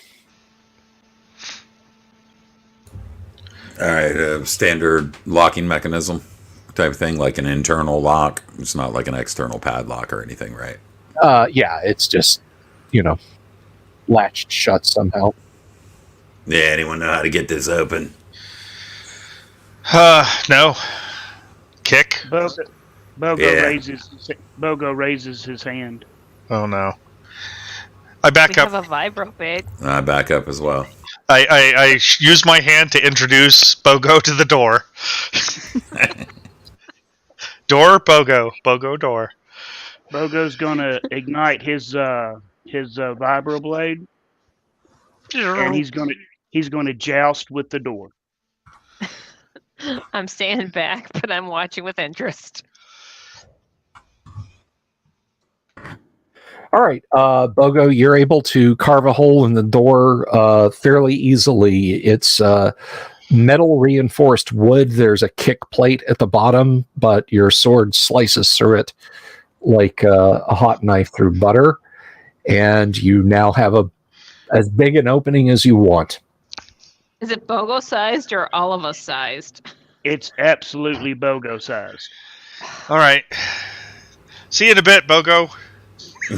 I pull my Well, I pull my describe a vibroblade out as medical- well. But But I'm not. just- I'm not using it. I'm just waiting. as soon as Bogo gets inside, he's going to reach up and jump up and grab the handle to try to open the door from the inside. Okay, yeah, you pull it open, and there's a loud clack, and the door swings slightly open. Good Bogo job. looks at 4077, does a few kung fu moves, and says, "Ninja." As soon as he puts his vibroblade away, I'm going to rub his head. Good job, buddy. Good job.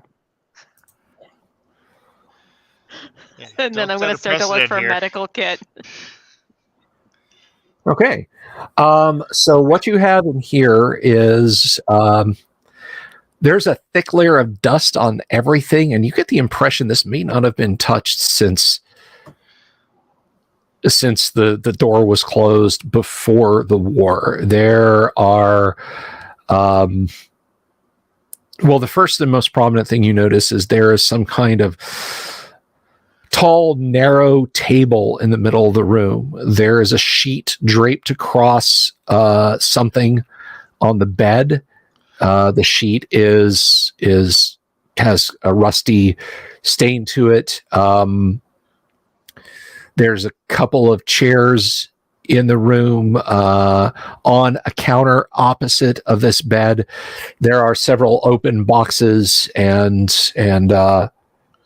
rolls of cloth that have rolled out on the floor. Small. Oh, I'm gathering that up big time. Okay. Sleeth So there food? are. I'm sorry. What? Sleeth food? Maybe that's entirely up to you.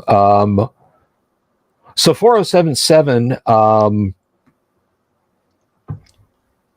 What is immediately visible on the counter are cylinders about the diameter of your finger and maybe 120 millimeters long each.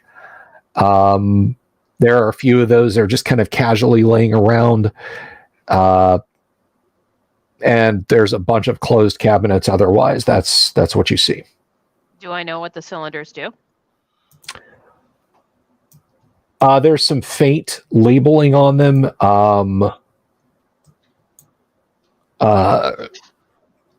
You're not exactly sure what it indicates. No,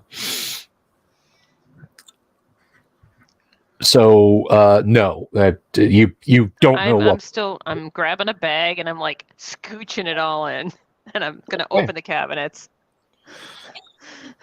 All right. It's like a free reign at the store giveaway type thing. As much as you can put in the cart, it's yours. That's what I'm doing here. Okay. So you are finding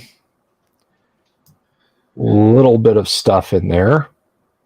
So you're not discriminating. You're just grabbing everything that's not bolted down and stuffing it in your bag, correct? Pretty much anything that I can identify as medical. Okay. I mean, I will identify it later and categorize it and everything else like that, but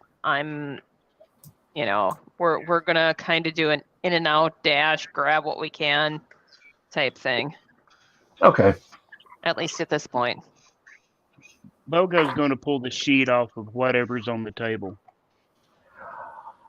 Oh, good. Make that into a bag. Let's fill that up too. There is a desiccated skeleton lying underneath the sheet. He's not going to mind. Fill it up with stuff. Come on. Bogo tries to loot the body.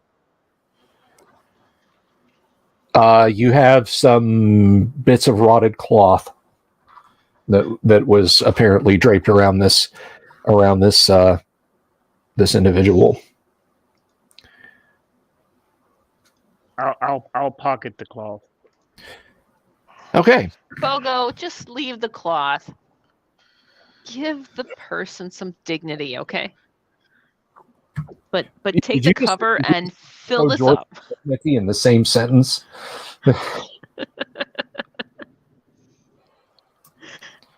Well, You pants it the is what dead it man. is.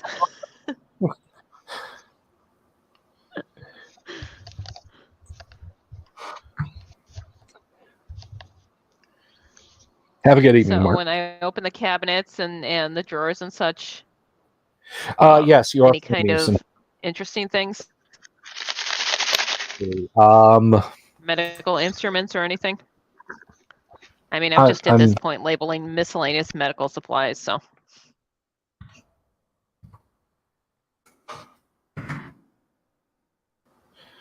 all right. Oh. So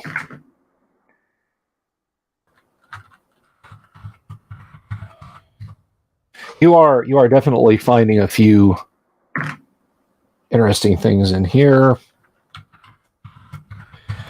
The cabinets, the tall cabinets in the corner of the room are the most interesting.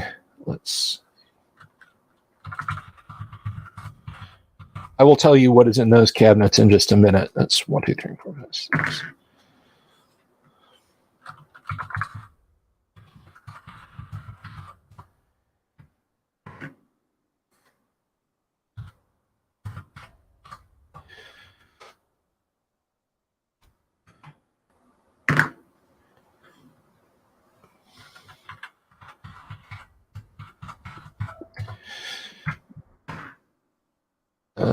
Hey, Bill. Yes. I have a weird question to ask. Yes. You know those stretchy tube things that you find in hospitals and stuff? The end game here, Bogo is thinking of creating his own slingshot. Unfortunately, any formerly stretchy tubes are pretty dry rotted. Sorry. Okay, so to get back to 4077, that's not to say you won't find some that aren't dry rotted, Bogo. I'm just saying in this room you're not finding any. Right. Okay. So if that's if you want to just kind of have that on your wish list as you guys search rooms, I'll let you know. 4077, you find many cylinders like the ones that you saw scattered around in a drawer. They all have different labels on them. However, the cabinets in the corner have each of them, when you open them, contains about a 2-meter tall complex device. There is a small keyboard at the bottom and a small screen for each of them. And you are not sure what they do, but they are clearly labeled with medical equipment. As medical equipment, rather. So is there anything in these tubes? Is there like a fluid or something? No, there is not. So all these tubes seem to be empty, or at least what was in them has evaporated? That is correct.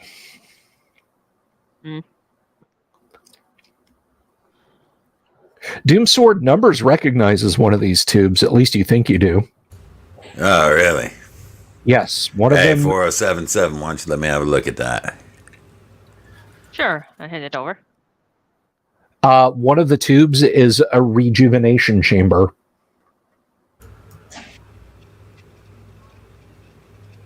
Really? Really. So, right. So the 3 tubes, because we must the 3 tubes.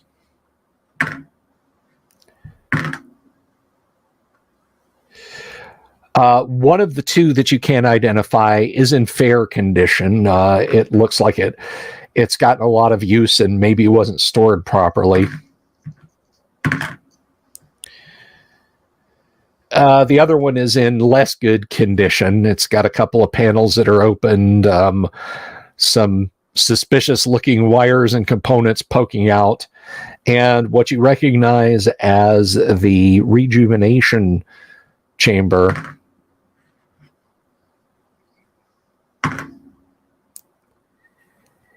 It is in about the same condition as the second chamber. So these might work if powered, they might not. Right. So, what's the power source on these? I mean, does it have like thick cables, insulated cables, or something running from them to another location, or?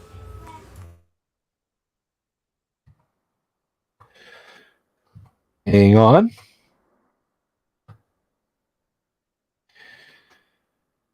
So the rejuve chamber, come on.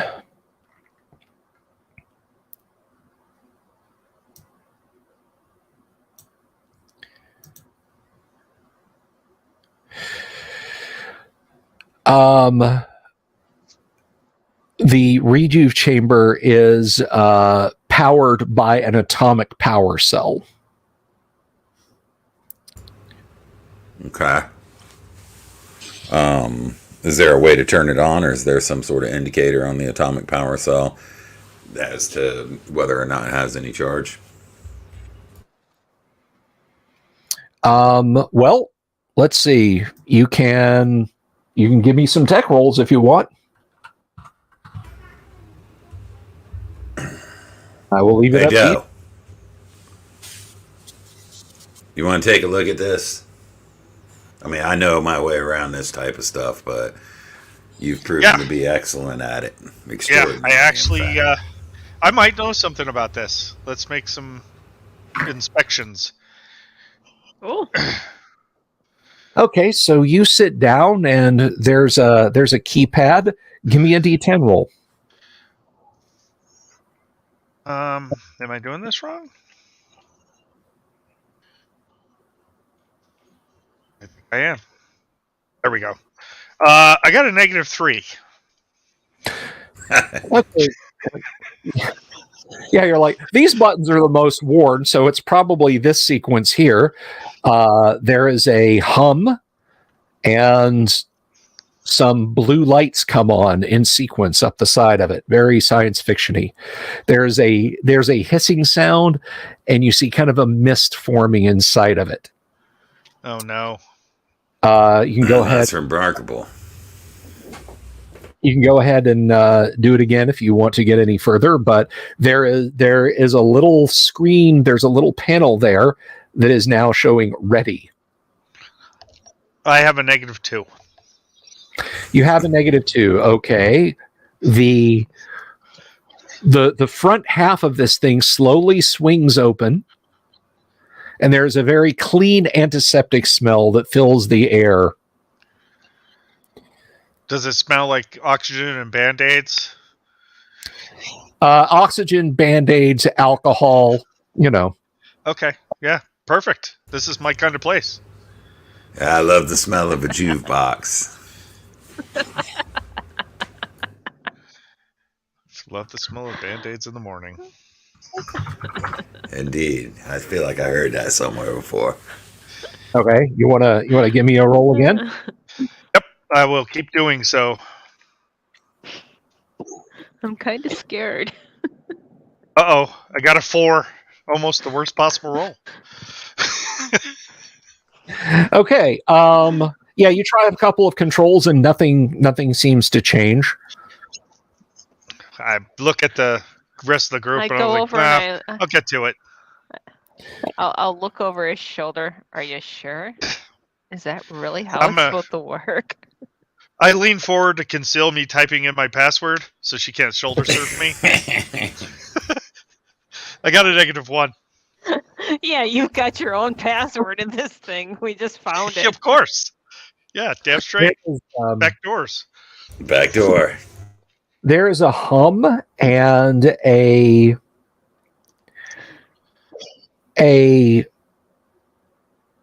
something that looks like an upright chair. Like you wouldn't sit in it, you'd lean against it. basically the back of this thing moves forward slightly, and there are like, I don't want to say restraints so much as very deeply curved arm and leg rests that also kind of open slightly. Does it look like it's Oh, Bogo that's sized? not forbidding. No, it does not look like it's Bogo size. Damn. Bogo fit about where a human thigh would fit. Yeah. Hmm. Well, I mean, Oh, he's anybody? that big. I thought he'd be shin level. I'm not going to fit in there. I've got wings. Anybody need any rejuvenation, or something similar to? I don't think so. I think we power this down and remember it's here. Yeah. Yeah. If we can secure the area so Doesn't no you one know how else to use uses it? it, perhaps the better. Well, we had a good door at one point. We had good companions at one point too. The feeling of loss. The loss of sanity. Is it, as we walk down here, were there other doors like this door that were intact? Oh, yeah, I'm sure. Yeah, there were a couple of doors. We're gonna maybe do a swap, right? Well, let me try to power it down first, right? Yeah, power it down. And while they're not Yeah. looking, let's play global thermonuclear war. That's what I'm typing in there. All right.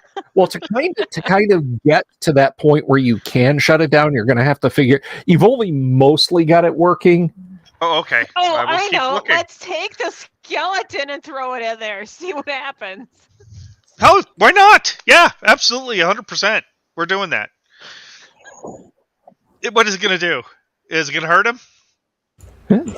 It we might might just bring end him back to life. Yeah, we might end up with Brindlefly or something, but whatever. Well, you guys deal with that. How about that? Let's go. Is he intact enough to put him in this place without destroying him by moving him? Actually, we'll use the sheet. We'll use the sheet to move him in here. I mean, it's bits and pieces, but yeah, you can absolutely load him in if you want. Okay. I mean, No, just so you know, I have heard that these are only good for so long. You know what I mean? You mean So, dead for long or so like- many uses? Hey, let's see what Yeah, I think this dead picture long. could do. Oh, okay. All we got to do is make one agreement, right?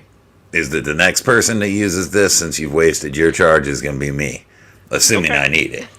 Okay, yeah. Well, I mean, we got to figure it out. It may not work, right? I mean, the last thing you want to be is inside out when you get in this thing.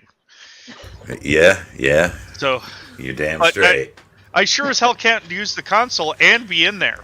So I think this is what I don't we think gotta I'd do. want you in there anyways. So let's try it. Maybe we'll get a Chia skeleton out of it. I don't know. Have at it, man.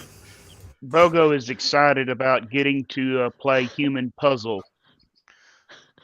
Neck bone is connected to the I'll shoulder help bone. and move the bones in the right places because I know what should kind of be where they should. I'm like, there's a part missing here by the pelvis. Well, okay, I'm gonna keep playing with the computer. All right, so you guys go pick and place. Give me another roll, please. And I'm standing far enough back that I'm still in the room, but not close to whatever heresy is going on here. It's a 4 again. Bogo is going to make sure the door is closed, and he's going to keep lookout through the Bogo hole. Okay. You punch in a few different menu options and nothing changes. All right, I'll keep trying it. Okay. I stand back. Hey, makes it 3. I'm Okay, mixing yeah, numbers. I'm like, okay, I'm just watching.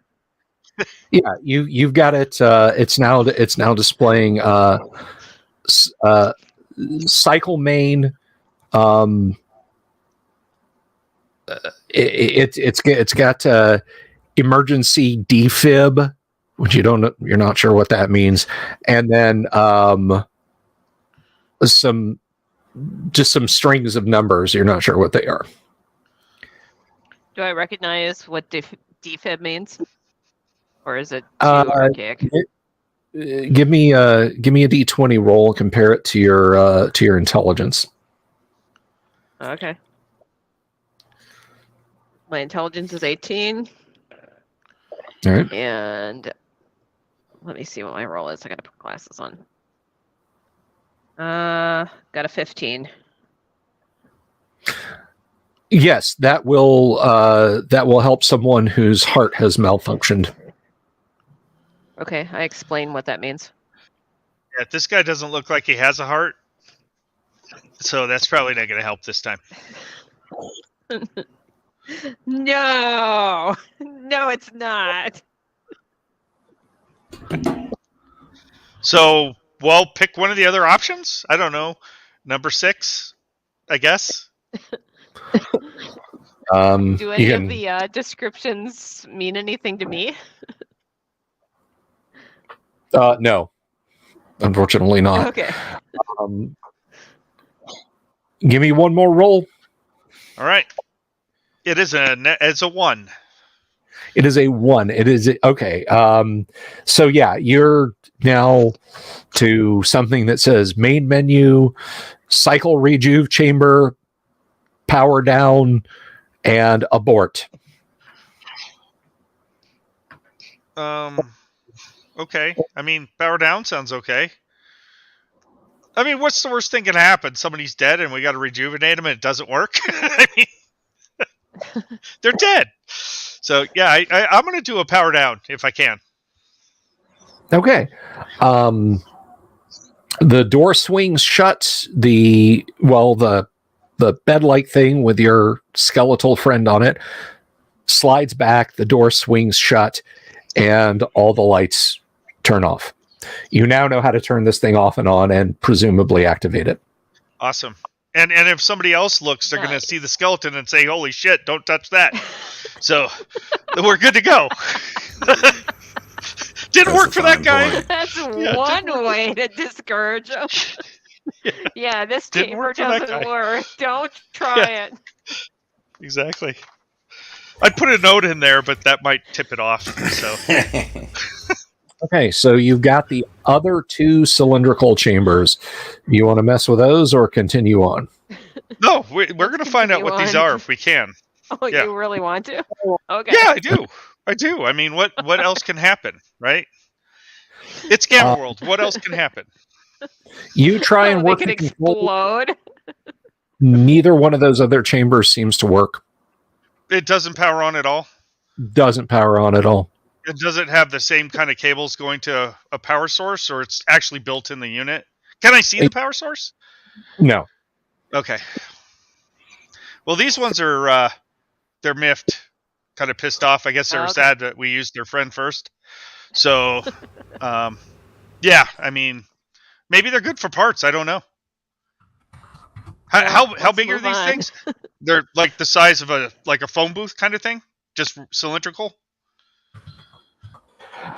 Yeah, a little narrower than that. All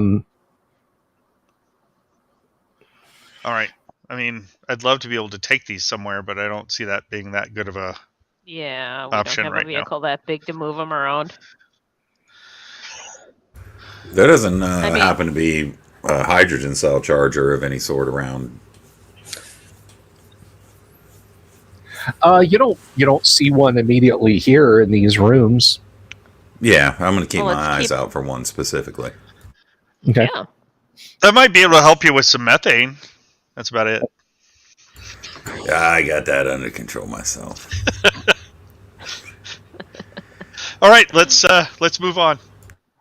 We'll like I said, let's try to change let's swap doors, right? So we can maybe. I mean, I don't know. We can't lock it, maybe, but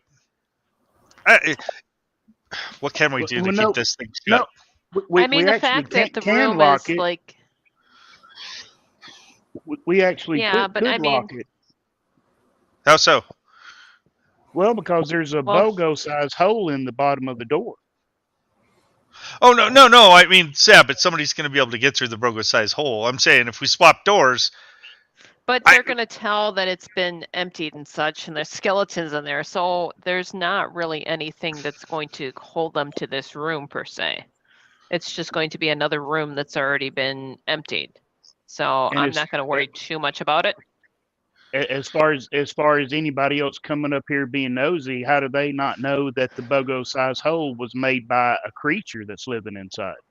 It is. It's you until you leave. That's a good point. So If do you these leave, rooms, Can do we these try to rooms weld have, it? like, with the vibroblade? Like put the door up and maybe run it horizontal against the jam on one side or something? No? What about melting the brace that attaches the door to the wall? No, that's like trying to nail something with a pair of scissors. It's just not going to work. I'll do it though if it works. Okay, well, damn. Is there Well. a number or identifying thing on the door there to indicate a room or something? Yeah, there's actually a faded sign on the door that says ER critical sustainment. You're not sure what all that means. Okay. Well, let's go on to the next room. We'll go to the next room. Okay. I'll follow up the rear, looking back at my only friend as we leave. Okay.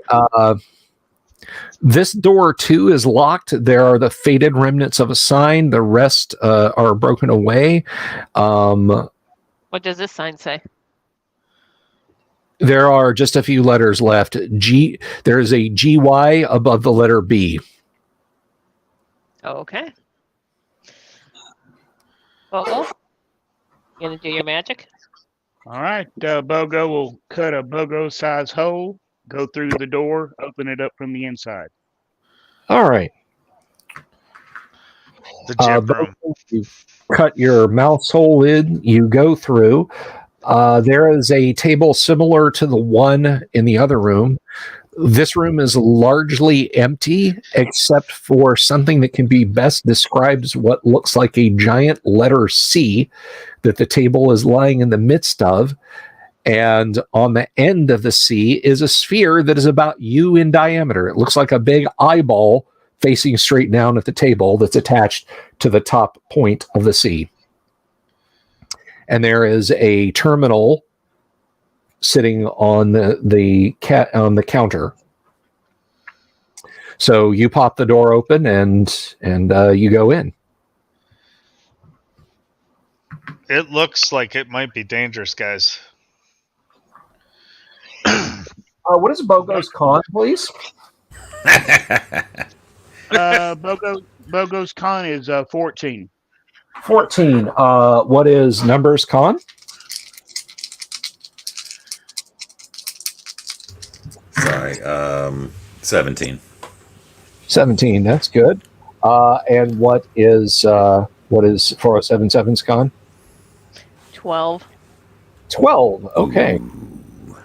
Yeah. All right. Let me just take a quick gander at this table here and see what happened. So Bogo is a 14, you said? You are correct. All right.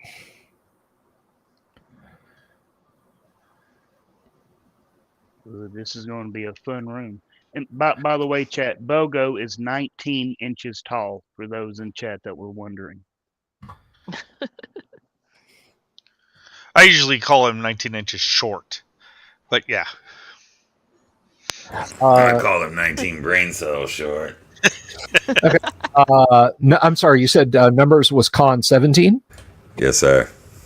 Okay. Numbers, you get a sudden sensation. Everybody gets this, by the way, when the door gets open. You get a sudden sensation like you've been exposed to too much sun on your face and arm that are closest to the room. And you take 6 points of damage as your All skin right, I back off straight Backing away. out. heats and Rad. blisters. Who Deafening the hell would leave that on? fire. Let's see. Uh-oh. That's never a good sign. Uh-oh. Yeah.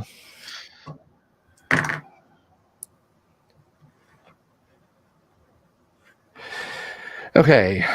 So that is...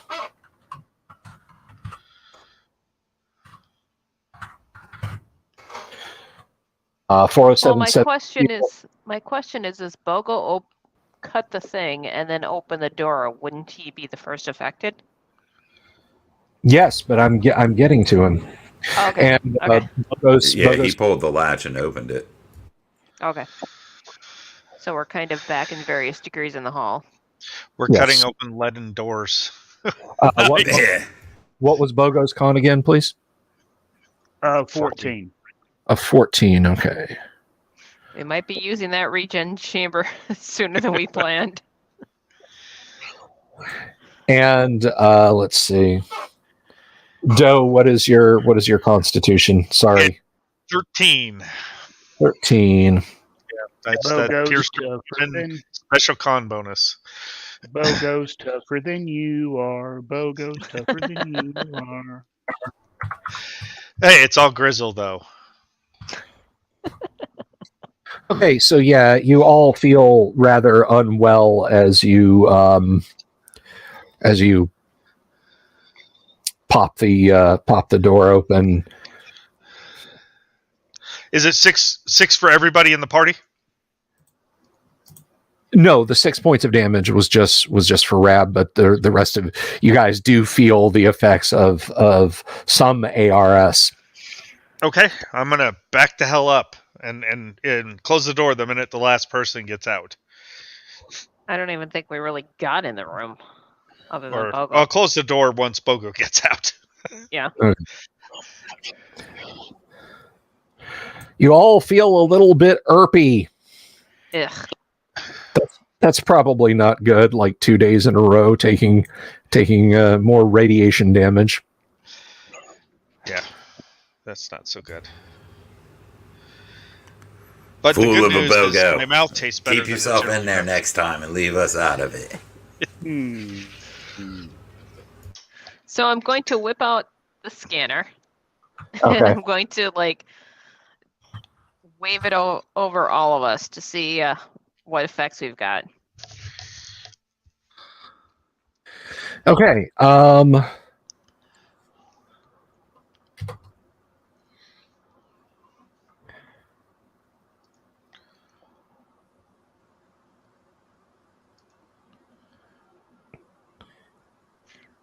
Were we wise enough to ask for the radiation remedy to take with us from the human camp or no? You don't have any, but there is a there are the small cylinders that you got. There might be something there. But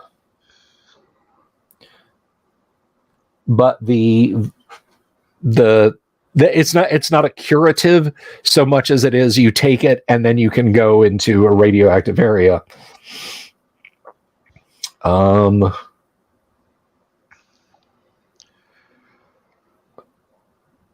So those cylinders, they look like they open? Or are they What- like a suppository? I'm just trying to figure out how they work. Right? The log cylinders. Yes, the ones that are shaped of a finger with 120 centimeters long or whatever. They have kind of a button on one end, but otherwise you don't see anything that's indicates what they do. You don't know if it goes up your nose, in your ear, anywhere else, or what. I asked 4077 if I could see one of those. Yeah. Now, I will point out, 4077 has seen these in use before. Oh, well, It has what actually the hell are those for? 4077? You press the non-button end and push the button end, and whatever's in them drains into the person that you do that. So do I know which one would be like radiation preventage type thing? There is one label there is one there that says anti-rad serum. All right. Only one? Only one. Do we want? So this is kind of a super nasty thing to just leave on, but nobody lives here, right? That we can Correct. tell. So I do we want to turn it off, or I mean, I really reluctant to waste that just so we could get this turned off when we could just walk away. Let's walk away. We could walk away. What if there's something really damn useful in there, though? Oh, I Let's walk agree. away. Yeah. Let's walk away. We'll come back if we find more tubes that we can treat ourselves with. Just in the brief period we saw it, does it look like it was built and mounted, or does it look like it was placed in there? You didn't get that good of a look at it. Okay, all right. Well, It looked really, really, really, really heavy. all right. We'll just have to move the building. We'll come back and decide what we want to do with this after. We might find something that will allow us to take care of this without causing ourselves too much angst. Well, here's what I think regarding this. This has either been on a really, really long time and didn't run out of energy, or somebody turned this on recently, right? Yeah. If it's been running Both for are 200 possible. years, right? Which, I mean, if it's nuclear or whatever, atomic, yeah, sure. There's something very useful in there for sure, right? Whether we can do anything with it's another story. But the other option is somebody came in and turned this on for some reason, locked the door, and left. That's odd, but Very odd and very unlikely. yeah, agreed. So either the system has power itself, which is apparently quite plentiful with the distance we got cooked at, or it's got mains or some kind of building power, right? Which might be useful for us to find. It'd definitely be useful.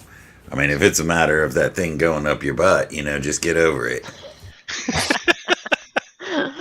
Why don't we move on and we'll come back, and on the way back we decide what to do with it if we haven't resolved the power issues or we haven't found more tubes that have the ability to turn it off or whatever. So we'll come back to this. So we will remember this room.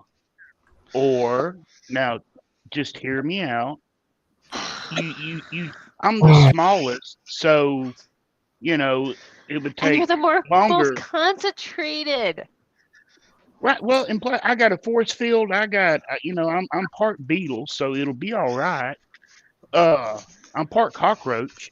My grandmother was a cockroach on my father's side, and I figure if you just tell me how to turn it off, I'll just run in there and turn it off. No. Yeah, I have no idea how to turn it off. I don't even know how it's in the room. So that kind of gives you a cue on how the situation is here. Here's the deal, Voga. We're going to investigate everything else. If we haven't figured out how to do it, when we get back, we'll make that decision. Does that work? Because I could even hold my breath while I go in there, to help negate some of the radiation damage. Because that's how that works. Why don't we go and look at the other options, and when we come back, if we haven't found a solution, then we'll make that option. All right, then. But I will say... It sounds like the bot just told you, Bogo. Yeah, I would say Bogo would look really awesome with electric lightning breath like Godzilla, which could happen from this, right? Just telling you. So let's go and... Okay, see what else is around. If he's gonna get that breath, we want him to do it outside and not inside. Okay, so we'll do it on the way out. Okay. All right. Well, I guess we're gonna get further away from this place and go down the hallway. Okay. So what's the next room say? The next room, the door is open, and this room appears to be much like the first one. There is just junk inside. Yeah, there's nothing. Kind of quickly looking through, making sure there's nothing useful at all. We're gonna spend some extra effort just to look specifically for those cylinders, right? Since we know what they look like. Okay. I'm not saying we're going to go in there and search through the piles of trash. I'm just saying we'll look and see if we see something that looks like that specifically. You see a few that appear to be expended, but you don't see any. You don't see any good ones. Okay. All right. Next room. Next room. This is the last room in the hall before it makes a right-hand turn, and there is nothing of interest in it. Again, dirty, discarded trash. There is a skeleton slumped in one corner with the tattered, rotten remains of clothing on it. Okay. Sounds perfect. Better ye than me. All right, we're gonna. So, is this the last room in the hallway or the last room on the floor? Well, it sounds like the. This is the last room in the hallway before the hallway makes a sharp right-hand turn. Okay. All right. Well, we'll go to the corner and peek around it, see if there's something back there. Actually, yeah. Is there a mirror in the corner up by the ceiling? You know how some hospitals The little have dome those? ones. Yeah. I know what you're talking about. Yeah. There is. There's still an intact one there. Oh, great! Bogo in a funhouse. We'll use that to peep around the corner. You can see a sort of a chamber around the corner that is broader than the mirror actually covers, and you can see that the hall continues on after the chamber.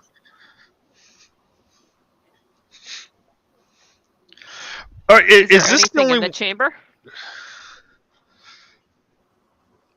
I'm sorry, there was crosstalk? Go ahead. Is there anything in the chamber, like chairs or couches or tables or anything? Yeah, there's a few chairs and a battered what appears to be a couch.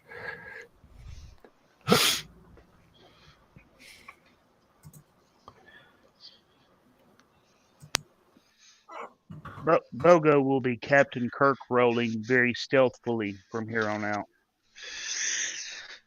Is that mirror the first one we've seen intact in the building? Or have they been pretty consistent? You haven't been looking for any, so yes, it's the first one you've seen intact in the building. Okay. I'm just wondering if we should take it. That might be useful. Ooh, that is a great idea, actually. Yeah. How high up is it? Is it? 10 feet? It's about 9 feet up. Well, excuse me, it's about 3 meters. 3 meters up. Yes. Okay. Can I fly up there and detach it for him? Oh, that's right. You can fly. Can you fly? Yeah, you can just a quick beat of your wings, and you're now next to the mirror. I mean, you kind of got to flap your wings like a hummingbird to stay up there. It's you can't just flap your wings once and then. But yeah, you can get up there next to it. I'll try to detach it and keep it intact. All right. What is your strength?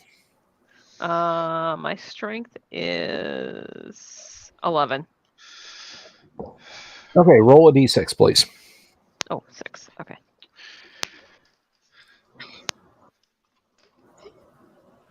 I got a 2. You're able to wiggle it loose. It comes out. There's some dry rot in whatever construction material this is, and you now have a mirror that's about 40 centimeters across, and it's bulbous. Bigger than Bogo. Okay, I come down and I hand it to Doremi. All right, so does it have wire? Is there wire, or is it? And I'm talking about like cable, not. It's not powered. I can tell that. No. It's not any kind of electronic device. It's just a simple mirror. But I mean, does it have cable that held it to the ceiling or the wall? No, it just had a couple of bolts that held it into whatever material that was, and they had rusted to the point that her yanking on it was able to dislodge it. All right, 40 centimeters or 40 inches? 40 centimeters. 40 no, that's tiny. Yeah. Okay. Oh, okay. Okay, good. I was like, holy crap. So I'm gonna fit it in my pack, right? If I can. Can I fit it in my pack? Yeah, it'll fit in your pack. Yeah, and we'll use it if we need to, but I don't want to have it in my hands. Can Bogo use it as a shield? It's 40 centimeters. No, it would not avail you.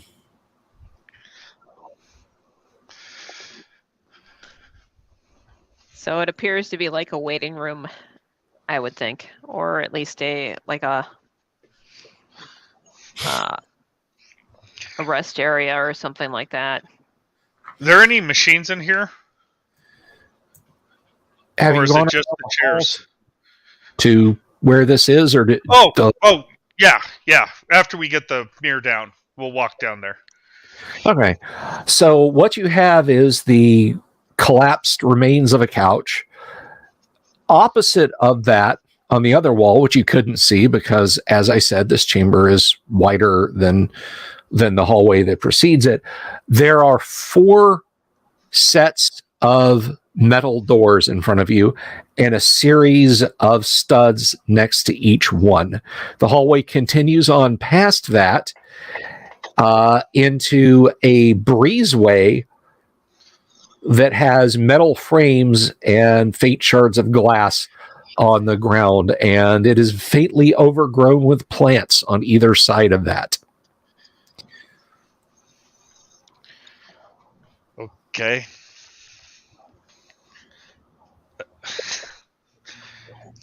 Do the doors have any kind of markings or anything that indicate what they are or what's contained within? No, they do not. Mm. All of you that have been at Stronghold recognize these. These are elevation chambers, but you're not sure if they function. We can check them out, or we can check out the breezeway. What do you guys want to do? Let's do the chambers, since that's right here, right? Yeah, it's right here. Yeah. Who knows what manner of plants are grown over that thing anyways. Right. I mean, do they look like they might bite? Does what look like it might bite? The metal chambers? No. No, the plants. Wide open on you, but he's trying to avoid Seymour, feed me. Yeah, basically the plants growing around the breezeway. Do they look particularly exotic, or it's just like vines and stuff that seem run of the mill? At a glance, it looks like run of the mill stuff, but it's okay. Yeah. I'll take some of the debris and I'll roll it or slide it or throw it towards those plants and see what happens. I'm not trying to hit them. I'm just trying to get near them. Makes sort of a wet sound as it bumps into a few leaves and whatnot, but it otherwise does not. No reaction. The plants just kind of sit there, except react if they were hit, type of thing. Yeah. Okay. Well, I mean, houseplant, I guess. Whatever. Wouldn't be the first time I got bitten by a houseplant. Yeah. Well, I'll get closer. Not close enough for it to tendril me, if that's what it has. but close enough to see more data. Right? What the hell is this? Does it have flowers? Is there pods or spikes or spines or?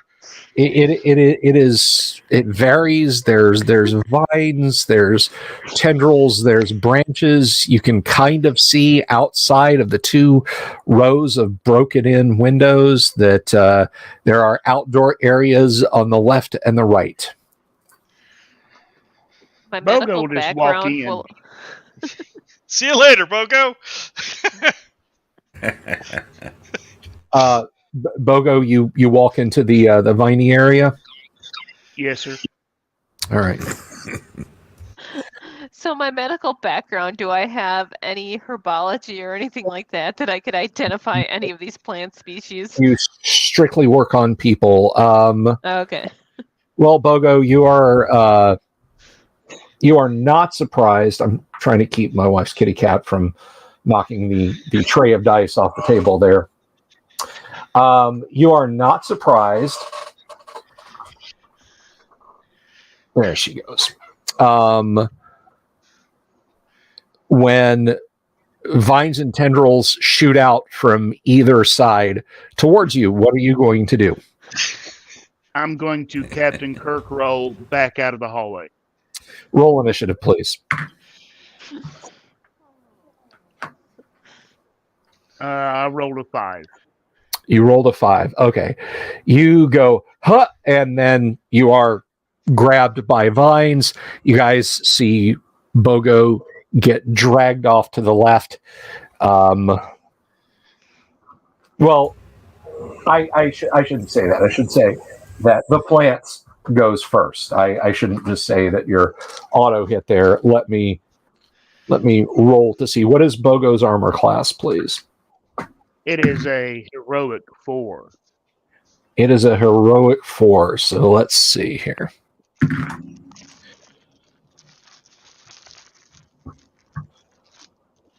And let's find out if you got hit.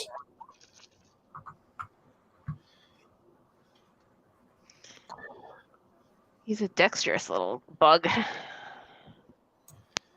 Cockroaches are. If this thing starts to digest him, he'll be a dexterous little bug. Waka, waka, waka.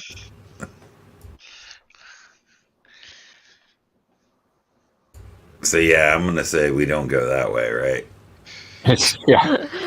No, not at all. I don't know why I had a feeling that would happen, but you know. So did I.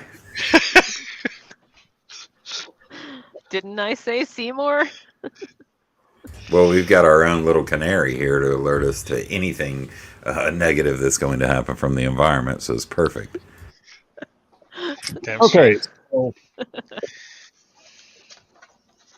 So yeah, Bogo, you're wrapped up in a vine that begins to drag you away. And whatever this thing has in the way of thorns, oof, okay. You are pricked by 4 thorns, taking 4 points of damage as it's dragging you away. And let's see what that does. So what's your next character, anyways? Isn't it up for grabs based on Super Chat? Yeah, I think it was. Oh, it was. Don't let that influence your dice rolls, Bill. Yeah, exactly. You know? Yeah, Far be it from you. Yeah. All right. He opened it up. That's what you get. All right. Wow, you are whatever this stuff that it's stabbed into you, Bogo. It numbs, but it doesn't. Oh, that's a 10. Bogo's got. Yeah, no, you don't. Like you can feel it kind of deadening your skin a little, but you are not paralyzed. But it has dragged you into the midst of the vines. So Bogo may act now. What is he doing? It's Novocaine. Bogo is going to bite the vine that is because it's got his arms pinned at his side, right? No, I mean you're just generally grabbed. Your hands and arms are still free. Oh, I'm breaking out the vibro blade and hacking and slashing, baby. All right, make your attack now. You may. Yeah, I was going to tell you some plants are poisonous and venomous, so just say Our it. little ninja bug is going at it. I'm rolling the D20 Oh, you're white right. dice for those keeping score at home. Ooh, I rolled a 9. Okay. Vibroblade is a pretty hefty class of weapon. It's a class 5. It's a class 5, so rolled a 9.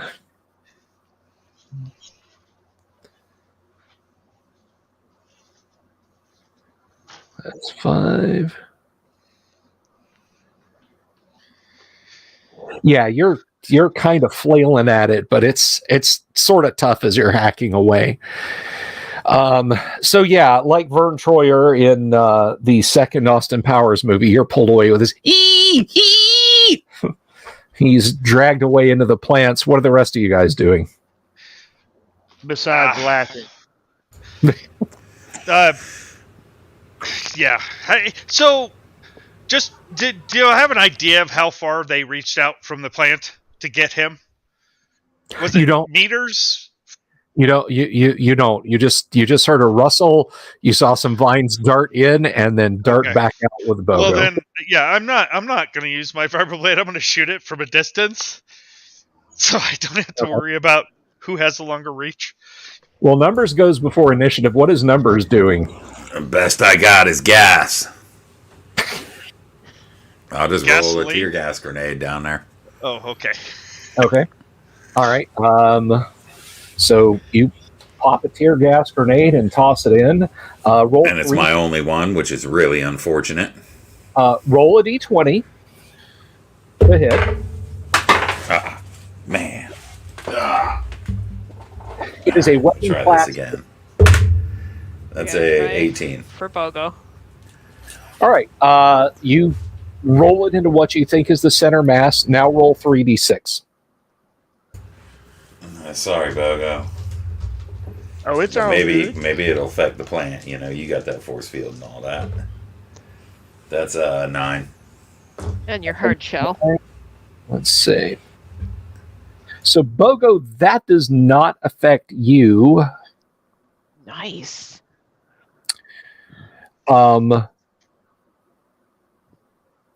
However, you do see some of the leaves around you sort of brown, and this thing kind of shudders a little bit. Cool. So it definitely didn't like that. Now, I'm sorry, Kevin, you said you were blasting in the center mass? Slug thrower, yeah. Slug thrower at the center mass. What is 4077 doing? I've got my needler out, and I'm going to use paralysis. Okay. What is Bogo continuing to try and hack at the plants? Yes. Okay, then Kevin, roll initiative for the side, please. All right, doing so. I got a 2. Okay, it's simultaneous. Bogo, it drags you over to what you thought was just a thick mass of vegetable matter, but it splits open, and you are now looking into a tooth-lined, teardrop-shaped maw in the middle of the mass of plants. You may make your attack now. All righty, here we go. Come on, white dice. Don't fail me, baby. Or else I'll be singing that song, Bye Bye Little Bogo Guy. Here we go. And I rolled a 9 once again. This dice is going in the microwave, ladies and gentlemen. All right, so you're flailing at it, trying to cut it. Did not avail you. Go ahead and take your shot there, Kevin. I got a 19. Let me look at my sheet. Slug thrower is weapon class 9. Okay, that will absolutely plug it. Boom. All right, 3d6. 7 damage. Okay, yeah, you send a slug through it. Go ahead and roll your attack there, Sammy.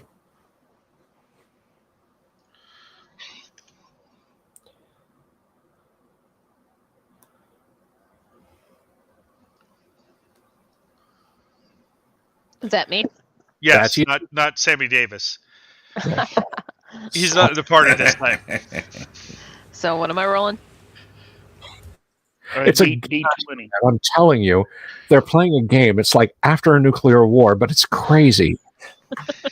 Dude would be awesome to play a game with. So Crazy. All right. And I'm telling you, these cats have got dice, but listen, they've got more than 6 sides, okay?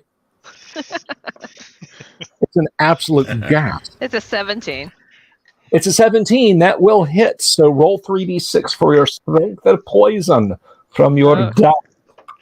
Or paralysis. Paralysis, rather. Well, it's same table for me. Okay. the same table that he's just making up. No, it's page 49 in the rule book, Mr. It is Man. 12. No, you're the DM. You can do whatever the hell you want. It was a 12. It is a 12. Okay. That's pretty good numbers. Yeah.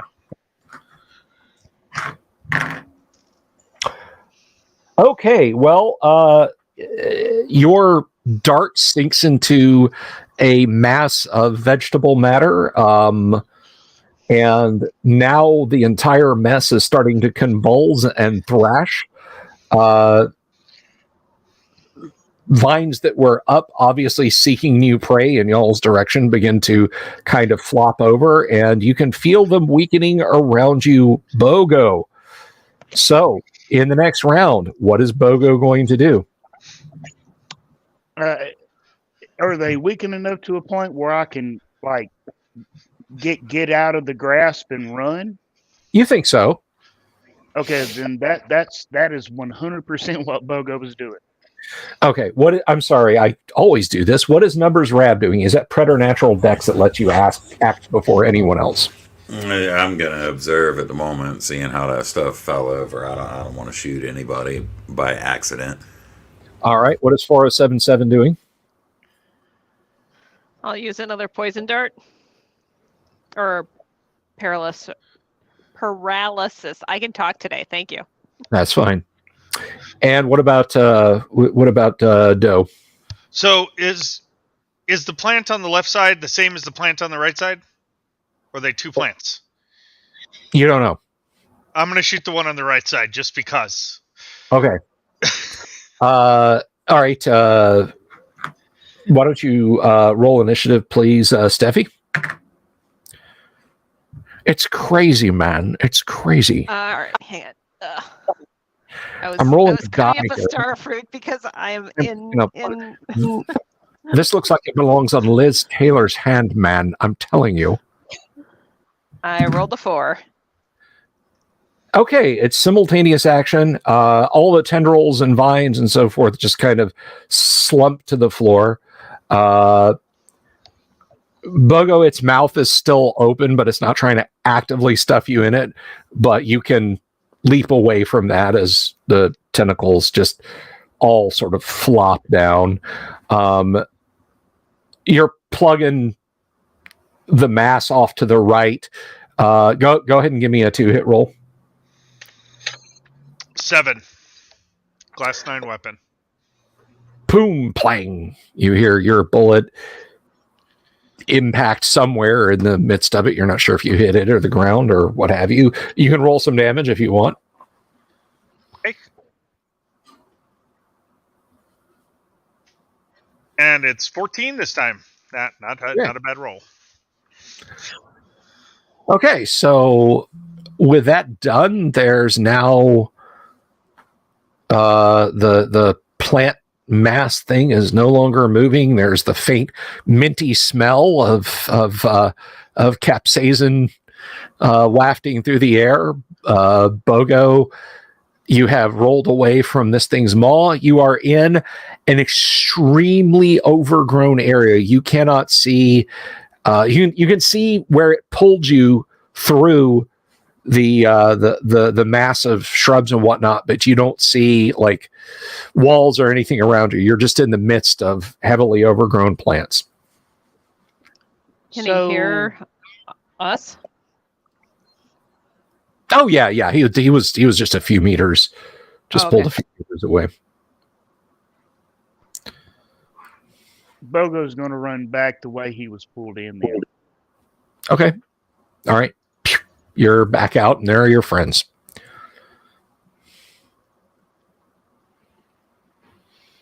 There are no plants moving. You can... The hall in the middle is kind of overgrown, but you can continue on, and it looks like maybe a dozen meters more down, it turns back into a normal hall with no broken-in windows on either side. Bogo's going to pee on the plants.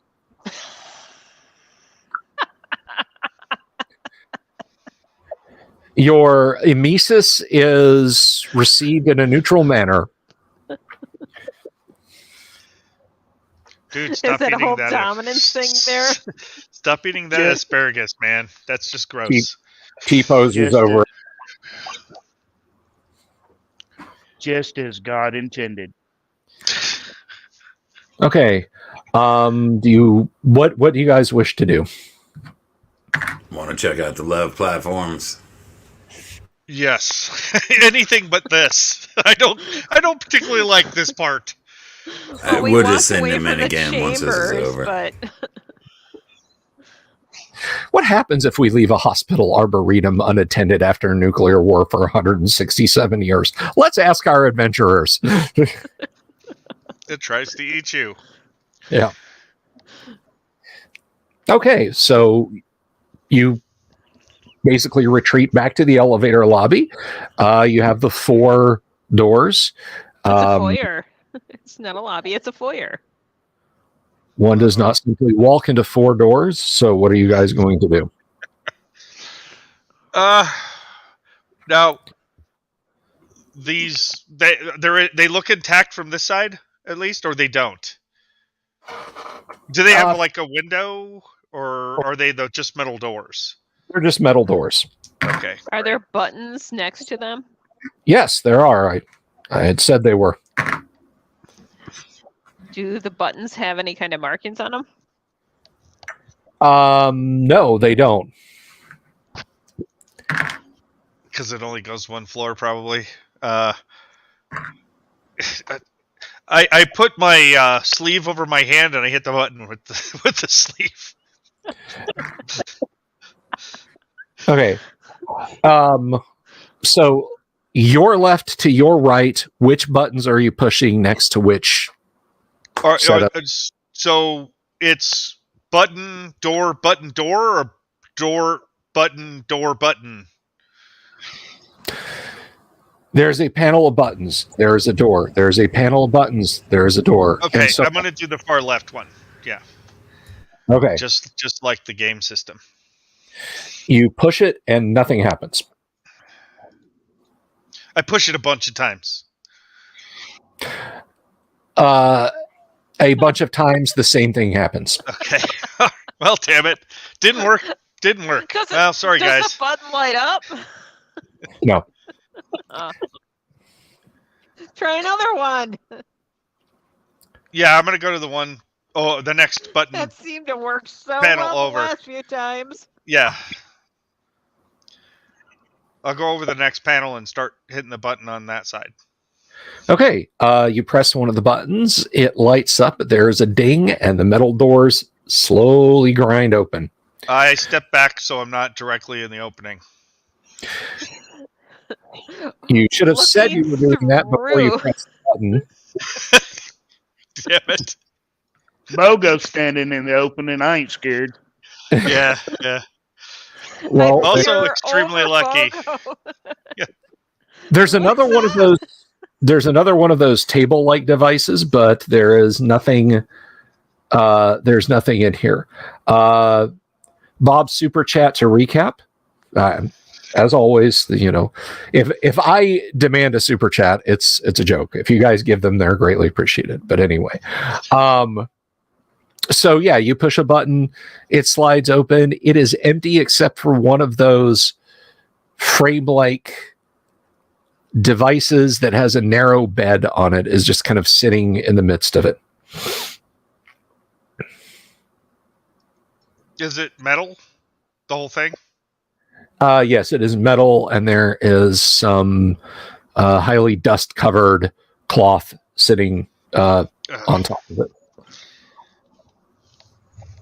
It's going to try to eat us. Bogo's going to walk in, jump on the bed. There you go. All right. There is a poof of dust surrounding you, but otherwise nothing happens. It's only bed bugs. Don't worry. Yeah. Yellow mold. It's your long-lost relatives. Yeah, no shit. Daddy! Yeah. No, that would be Grandpa. Oh, no. There's a more complex panel of buttons in here. There is a big red button that is literally labeled "Don't press except in case of emergency." And there is a door next to it that is slightly ajar. A small door. Is it a door or is it a jar? Sorry. That's okay. I'm not walking in. I'm looking around the corner at that door. The little door inside the door. All right. Is it opening away or out? Does it open towards me so the door's in my face, or it opens away so the door's towards the wall? Opens away so the door's towards the wall. Okay, can I kind of see what's in there? Special mirror for this purpose. There is a coiled vine-like object. You're not sure if it's an object or a creature, but it has an elongate, curvilinear head attached to a coiling vine or serpent-like body that disappears into the recesses. That looks awesome. Yeah, I'm not getting near that. Okay. Only one of us can get through the door. No, it's wide enough that 2 or 3 people could walk through the door. I'm going to kind of peek around the corner and look. Okay. Can I tell what material this coil and all this is? Give me a D10 roll. Okay. Got to get my 10 out. Always have a 10-sider handy, guys. This is Gamma World now. You're going to be hitting that ancient technology. What is that? Bogo is just looking at y'all like y'all are crazy while he's inside the elevator. Jumping on the gurney. Yeah. That is a 4. That is a 4. And every time Bogo lands, there's a poof of dust getting in everyone's eyes and noses. Which I'm sure it's completely fine. I certainly didn't see aliens where they got the spores in them. It's just asbestos from the drop-in ceiling tiles. Yeah.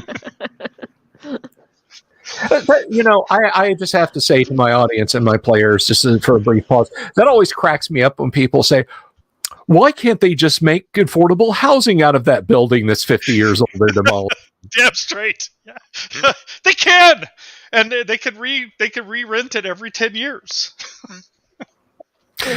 Do you remember the Navy base? Yes. Do you know how many buildings in the old Orlando NTC they were able to save? I'm guessing 0. Remediation? Yes, 0. Yeah, they might have had some portables that weren't asbestos. I wouldn't bet on that. Yeah.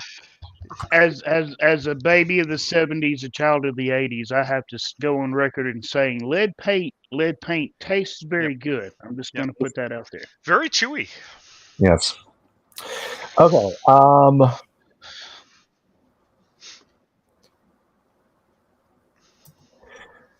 So let's see. Although my father, who did construction for many years, always thought it was at least somewhat amusing regarding the, people freaking out about asbestos and paying, thousands and thousands and untold thousands of dollars for remediation. He said, It's sealed in the walls. If you leave it alone, it doesn't.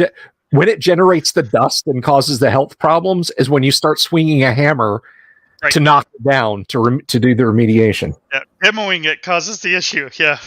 Yeah. When I worked for NASA, when I worked for NASA, though, the oldest building at NASA, the oldest still operational office building at NASA was the O&C building. And I promise you, anyone here who's ever seen a NASA documentary showing astronauts getting in the van to drive to pad 39A has seen the O&C building. I used to come and go out that same side door every day. My first day there, I saw where someone had hit one of the corridor walls with a cart. And if you damage the drywall in those buildings, you have to notify facilities immediately. And they put this big chemical hazard sticker on top of it with warnings in like 8 languages to keep away from it until they can come and properly prepare it, because that's drywall board that was made in the 50s. So, right. Yeah. So the sticker is going to protect you. Yes. Well, the sticker keeps you away. I mean, it's not remediated. If you put like a thumb-sized hole in the wall, like with a push cart or something like that, if you put a 1 foot by 1 foot sticker directly over that, yes, it will trap any particulate matter in there. Oh, okay. Yep. So you're not using that as a tack board to put up signs? No. The sticker is a warning to not mess with it. The sticker says, "Please hold breath while going down this hall." Yeah. More troubling were the covers that they would put on the old Oasis water fountains in there that said, "This water exceeds X amount of lead contamination." Oh, nice. Not a warning not to drink it, just a warning that it's not good. No, it's a warning to not drink it. It was a warning to not drink it. You'd think they'd just turn it off. I will tell you for free. Well, they did that too, but people are people. I will tell you for free, the food at the O&C building and in the SSPF, which was next door to it, and by next door, I mean it was like a mile up the road. Man, if you had to get a computer from the SSPF to the O&C, yeah, you pretty much waited for a bus. But the 2 restaurants they had, my God, if I could still get on base and it wasn't, 60 miles from my house, I'd go on campus for that pizza. They have really incredible pizza there. And look at me, guys. Do I look like a dude who does not know his pizza?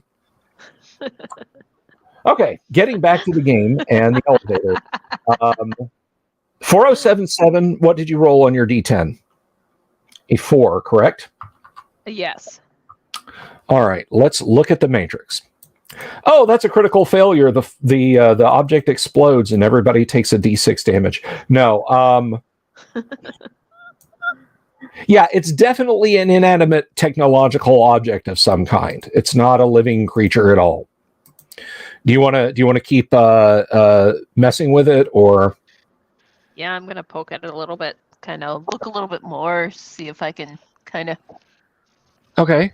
I mean, it's the door is open wide enough to admit your hand into the opening. Yeah. All right, go ahead. All right. Another 10? Yes. Okay. You now know how to open the door. Woohoo! I got a 3. Okay, yeah. So you kind of pick it up off of whatever it's hanging on, and you're holding something that seems to be made of an ancient plastic, and it has a series of numbered buttons in the middle of it. I call over Doremi. I'm like, do you know anything about this dude? I don't think I've seen those. I guess I'll take a look at it. Now that it's not going to strangle me or whatever. Okay. Now that it's not like one of the aliens post chest burster pre turning into the yes. Yeah. That's a different role playing game, but yeah, I don't want to play that game in this game. We almost got close. Noted. I got a -4 on my roll. I rolled a 1. You know what? It's an emergency telephone for use in elevators to call to call up to floors, whether the elevator is stuck or you need to call to a floor to make sure that they're standing by with more assistance for a patient that they're transporting. Okay, so dial tone. I listened to it. Does it make any noise at all? Give me one more D10 roll. Okay. Oh, I got to roll in the channel, not in StreamYard. It is -2. I rolled a Ooh, 3. who are you gonna call? Yeah, so Ghostbusters. you push a button on the side of the plastic object. There's a click and there's a faint buzz. Oh, really? Yes, Order really. some pizza, man. Order some pizza and some Funyuns. Don't forget the Funyuns, man. Do they have Funyuns nowadays? Really? He was almost a Funyun just a minute ago. Okay. Well, I mean, is there's just like a button on the side of it and that's it? There's no other buttons in the hole, or There's a numeric pad on the inside curve of the handset, and then there's a button on the side. okay, so the 867-5309. no, that's not my style. 31337 pound.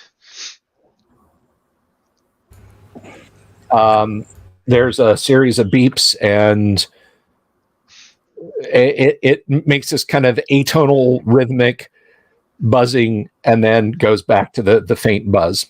Okay, I'm like, there's nobody here. At least nobody cool. I'm gonna put it back on in the hole. All right. Bogo says dial 8008, and then he starts giggling. 8008135. Okay. Oh yeah, that's what we're going with. No, it does not. Nothing happens. Okay, yeah. Well, that was fun. Let's. I mean, there's probably nobody up there I want to talk to, and if there are people up there, I don't want them to talk to me and know that I'm down here or up there. I guess I don't know which way this thing goes. Yeah, if there's androids up there, somebody up there loathes you. Yeah, they're really not happy right now. I play Mary Little as a little lamb, with the buttons. No, so let's pick. Look at the buttons. What are there for the buttons for the elevator? You said there's a bigger array of these this time. It goes all the way up to 25. And does it show us where we're at as one lit, or is there? Do I know which one we're on? I mean, I'm assuming it's like 2, but I don't know. You suspect that you're on the first. Is there like a special symbol, like a star next to it? Yeah. No. Although Let's assume this is the bottom button machined into the metal. Okay, yeah, I'm not going to push that one. I don't know what that one's for. Do you guys want to go to the top, or you think that's... Did it look like the building went to the top from the outside? How many buttons up are there? The further up, the more damaged it started looking. Yeah, so maybe not go to the top, I guess. Although this is probably the best place in the building to be for collapse. Well, I mean, which button do you guys want? Do you want to go to 2, 3, 4, 20, 25? Let's go 13. to 2.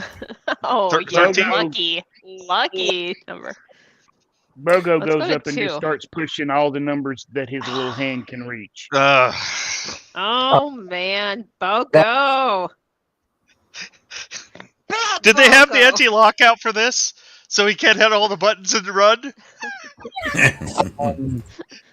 Bogo, you're able to hit 3 buttons. One of them is, I'm going to say... Well, anyway, the doors slowly slide shut, and you get a sensation that it is the elevator is starting to rise. I'm giving Bogo the index finger, and I'm saying, no! Bad Bogo! Bad! No! I'm going to back up and put my back against the wall by the buttons, not the one in the front, but the side, with my slug thrower, because this is not a good thing. Okay. Yeah, I'll I get my ready as Fiddler well. out with my paralysis. Oh my gosh, I did that a second time. Okay, against the other wall. Okay. Some time goes by. There is a ding, and the door slowly, laboriously opens. Dim sunlight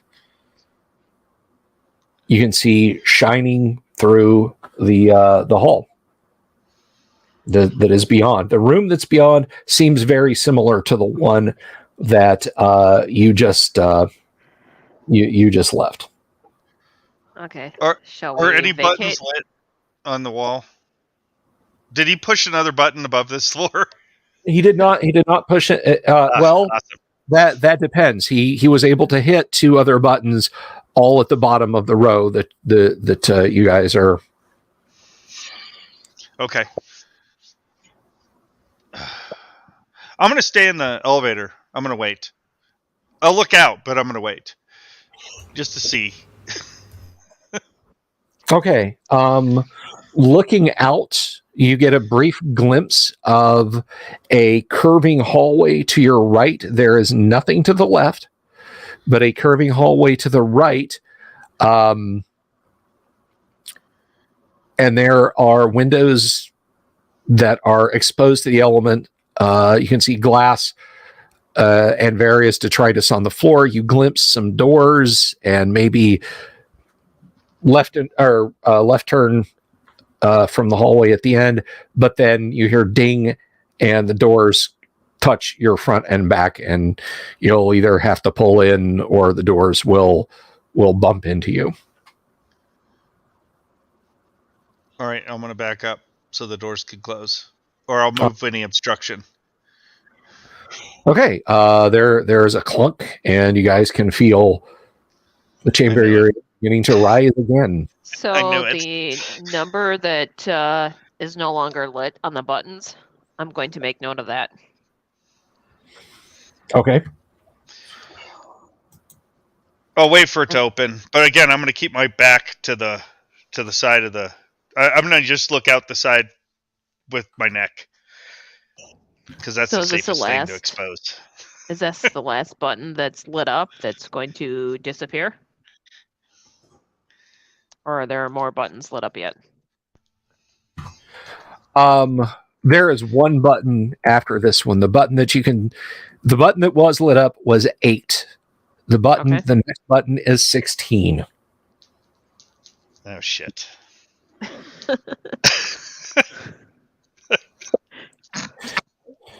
So this continues. Is a pretty amped up flooring system. The elevator continues to rise.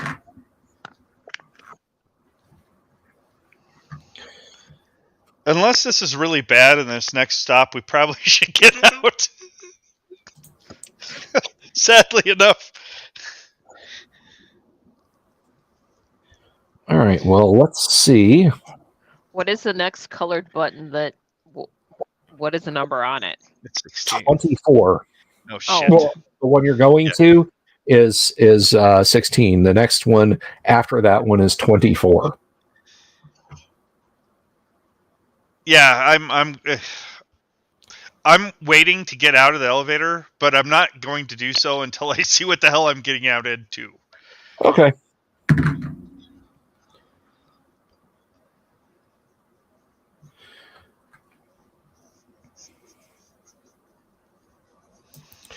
One moment, please. Anybody? What is Numbers doing? You've been awfully quiet over there. I'm a little worried about your doom sword. You're plotting against me. I know it. No, I'm just trying to figure out when they get themselves killed, what I'm going to tell Rex back at base. Yeah, my back's towards the middle. 2 of us, so. Yeah, but I can tell him that the entire thing was sabotaged by some things that I picked up along the way. You know, There's not a my bug fault. in the system. You've got that mutant group that you can just blame everything on because they're like psychos anyway. Basically, yeah. No, I'm standing. Like I said, on the last floor. I was getting my weapon ready since each of 4077 and Dore have taken either side of the elevator. I'll keep my back towards the back side of the elevator with my laser rifle ready as the doors open. So each of us are on a wall, and Bogo's probably in the middle. He's on the Bogo's, yeah. Bogo's still jumping up and down on the gurney, going, whee! Okay.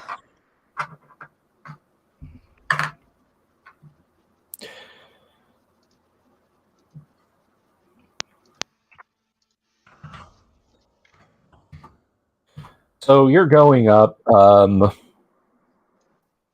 What's the highest number on the buttons? The highest number is 25. Yeah, let's get off here. When the doors slide open, you are looking into a much larger chamber. There are the remains of pastel paint colors on the wall, very calming floral patterns, scraps of pink cloth here and again. There are smaller, much tinier versions of the wheeled bed device that Bogo is currently jumping up and down on. They're Bogo sized, in fact. This is our stop. Let's get off. And as you do, and the doors slide shut,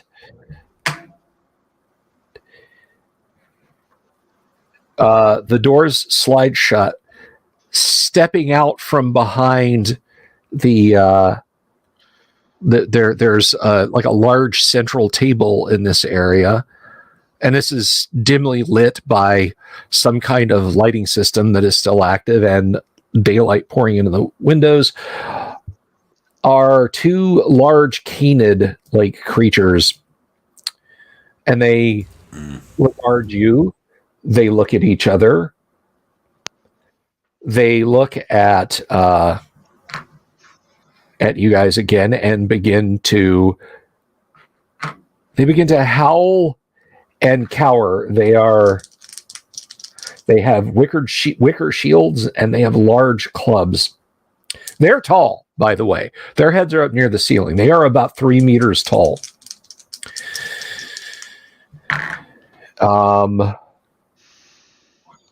Yeah, they're raising their shield. You guys recognize these. They are arcs, ARKS. And they begin to growl and snarl and gesture at you with their clubs. And let's get declarations. What is Numbers Rab going to do? You're surprised, so you will have to go in normal initiative order, but you will get an action, even though everybody else is surprised. All right, well, I'm kind of sick of this. I'm shooting them. Okay. When diplomacy fails, firepower prevails. What are you shooting? I ain't talking to these guys. We need to blow something up.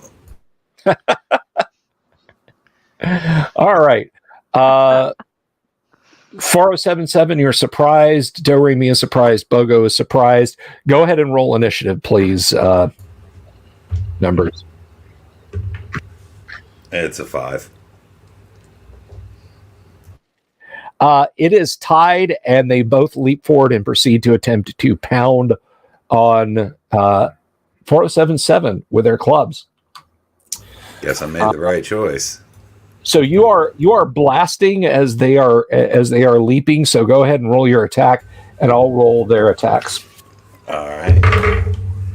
That's a 9, and that's a weapon class 13. Okay.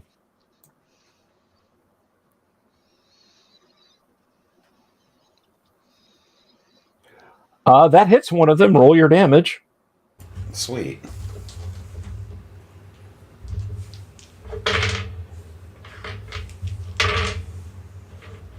Ooh, 25. He howls. He's very badly injured. What is from the front, because they're not maneuvering around to your back, what is 4077's armor class, please? 4. All right. The one that numbers blasts misses you. The other one does connect, however. He swings a large club with various bits of glass and metal in it at you and strikes you. And you are going to suffer some damage. This is the kind of clubbing party I used to go to when I was a kid. Nice. 477, you take 4 points of damage from the club attack. Surprise round is over. They are viciously attacking. What is Bogo doing in the new round? Bogo is going to sling one of his grenades and yell fetch.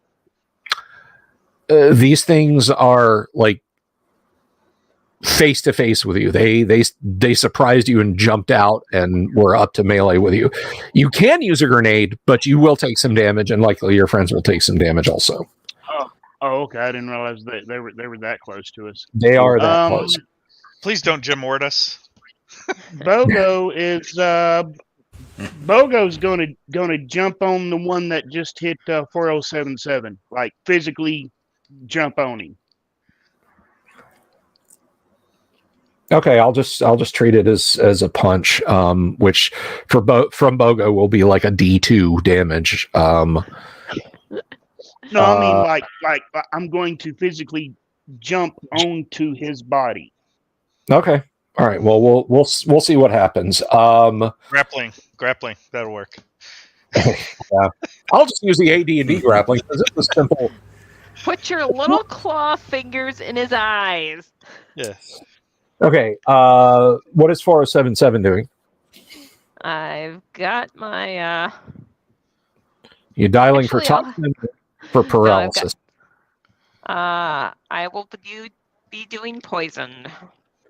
Okay, so toxin dart, and what is Do-Re-Mi doing?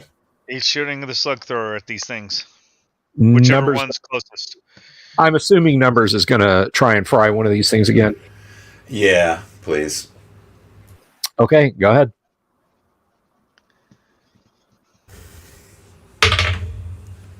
That's a 7. Have a lovely weapon class 13. That's a 7 on weapon class 13. That will miss. Now let's roll initiative, please. And Kevin, why don't you go ahead and give me a roll? Right. I got a 5. Clubs are striking again. They got a 6. And again, both of these, the badly injured one misses 4077. The not badly injured one still misses 4077. Kevin, go ahead and take your shot. Are you shooting at the badly injured one or the uninjured one? I'm going to shoot at the badly injured one because that's the kind of guy I am. All right. Boom. Yeah, it doesn't matter. I rolled a 3. That will miss. Yeah, down 1 bullet. Slug. 477. Roll your toxin dart shot, please. Okay. Oh, what is that again? Sorry. It's just it's a D20. Oh, D20. Okay. Same as it ever was. That is a 16. That will hit. Roll 3d6 for your toxicity. Okay. A toxic gal.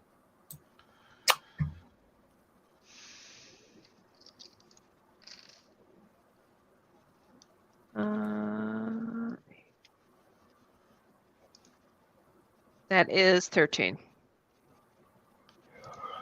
Okay, that was at the badly injured one or the uninjured one? Badly injured.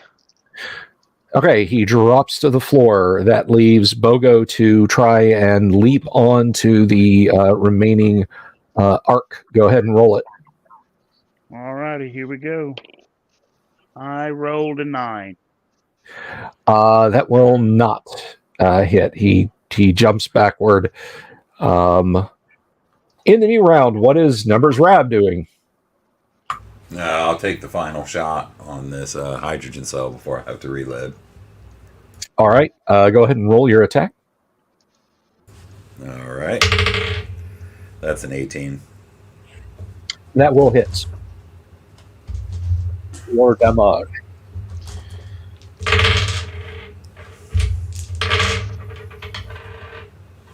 $19. Okay, that injured him very badly. 4077, you taking another dart shot at this one? Yes. Bogo, you trying to leap on him again? Yeah. Kevin, you taking a shot? Yep. And All I'll, right. if the one that's injured goes down, I'll shoot the other one. Or the other one's down anyway, isn't it? The other one is down. Okay. Yeah. All right. He got a leg full of shellfish juice, so he's not going anywhere. Okay, Todd, roll initiative, please. That's a D6. I rolled a 6. It is a tie. He is turning and running back towards the ward, so you may all make your attacks. I got a 14. That will hit. Class 9, yeah. I rolled a 14. 10 damage. How much damage? 10 from the slug thrower. Okay. And Sapphire, take your shot for 4077. I got a 13. That will also hit. Roll your poison strength, please. Okay.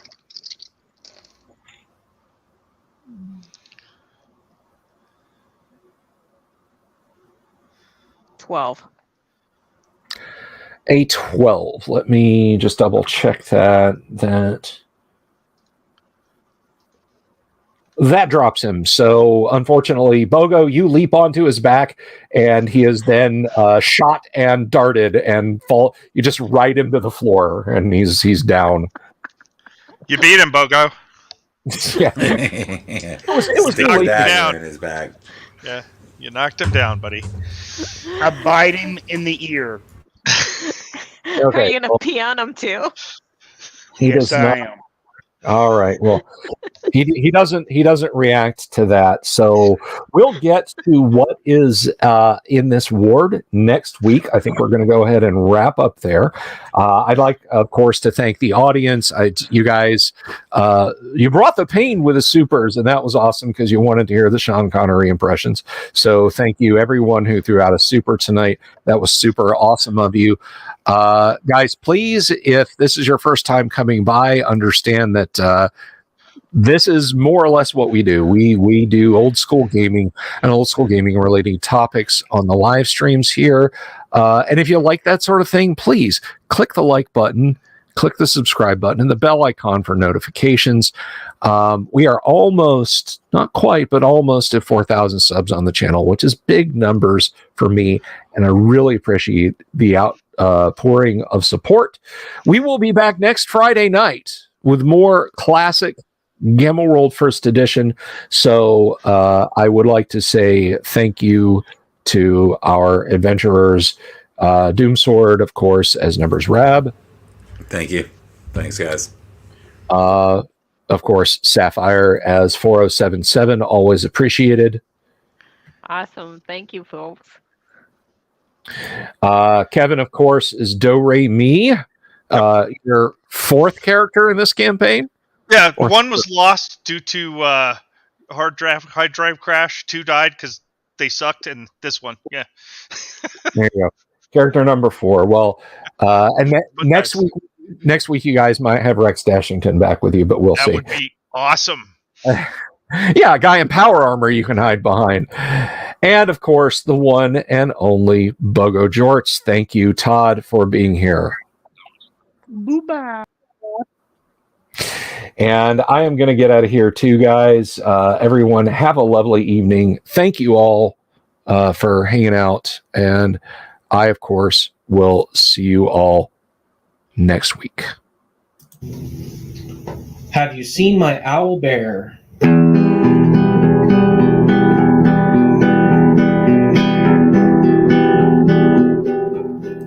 Here's to you all the weirdos everywhere in the woods and in the air. Have you seen my owl bear? Should I shave off all my hair? Bobs are all around. Some live in tunnels underground. Some are fat, some are rich, some are sleeping in a ditch.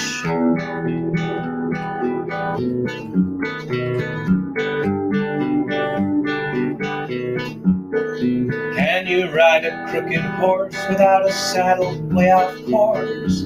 Naked as a toad, all the way to Smoky Joe's. Have you seen the little creep driving fast in his little green Jeep? He smells like fish and brandy, but his rotten teeth look dandy. Take me to the show, I don't care if fast or slow. From action flicks to dancing dicks, just take me to the show.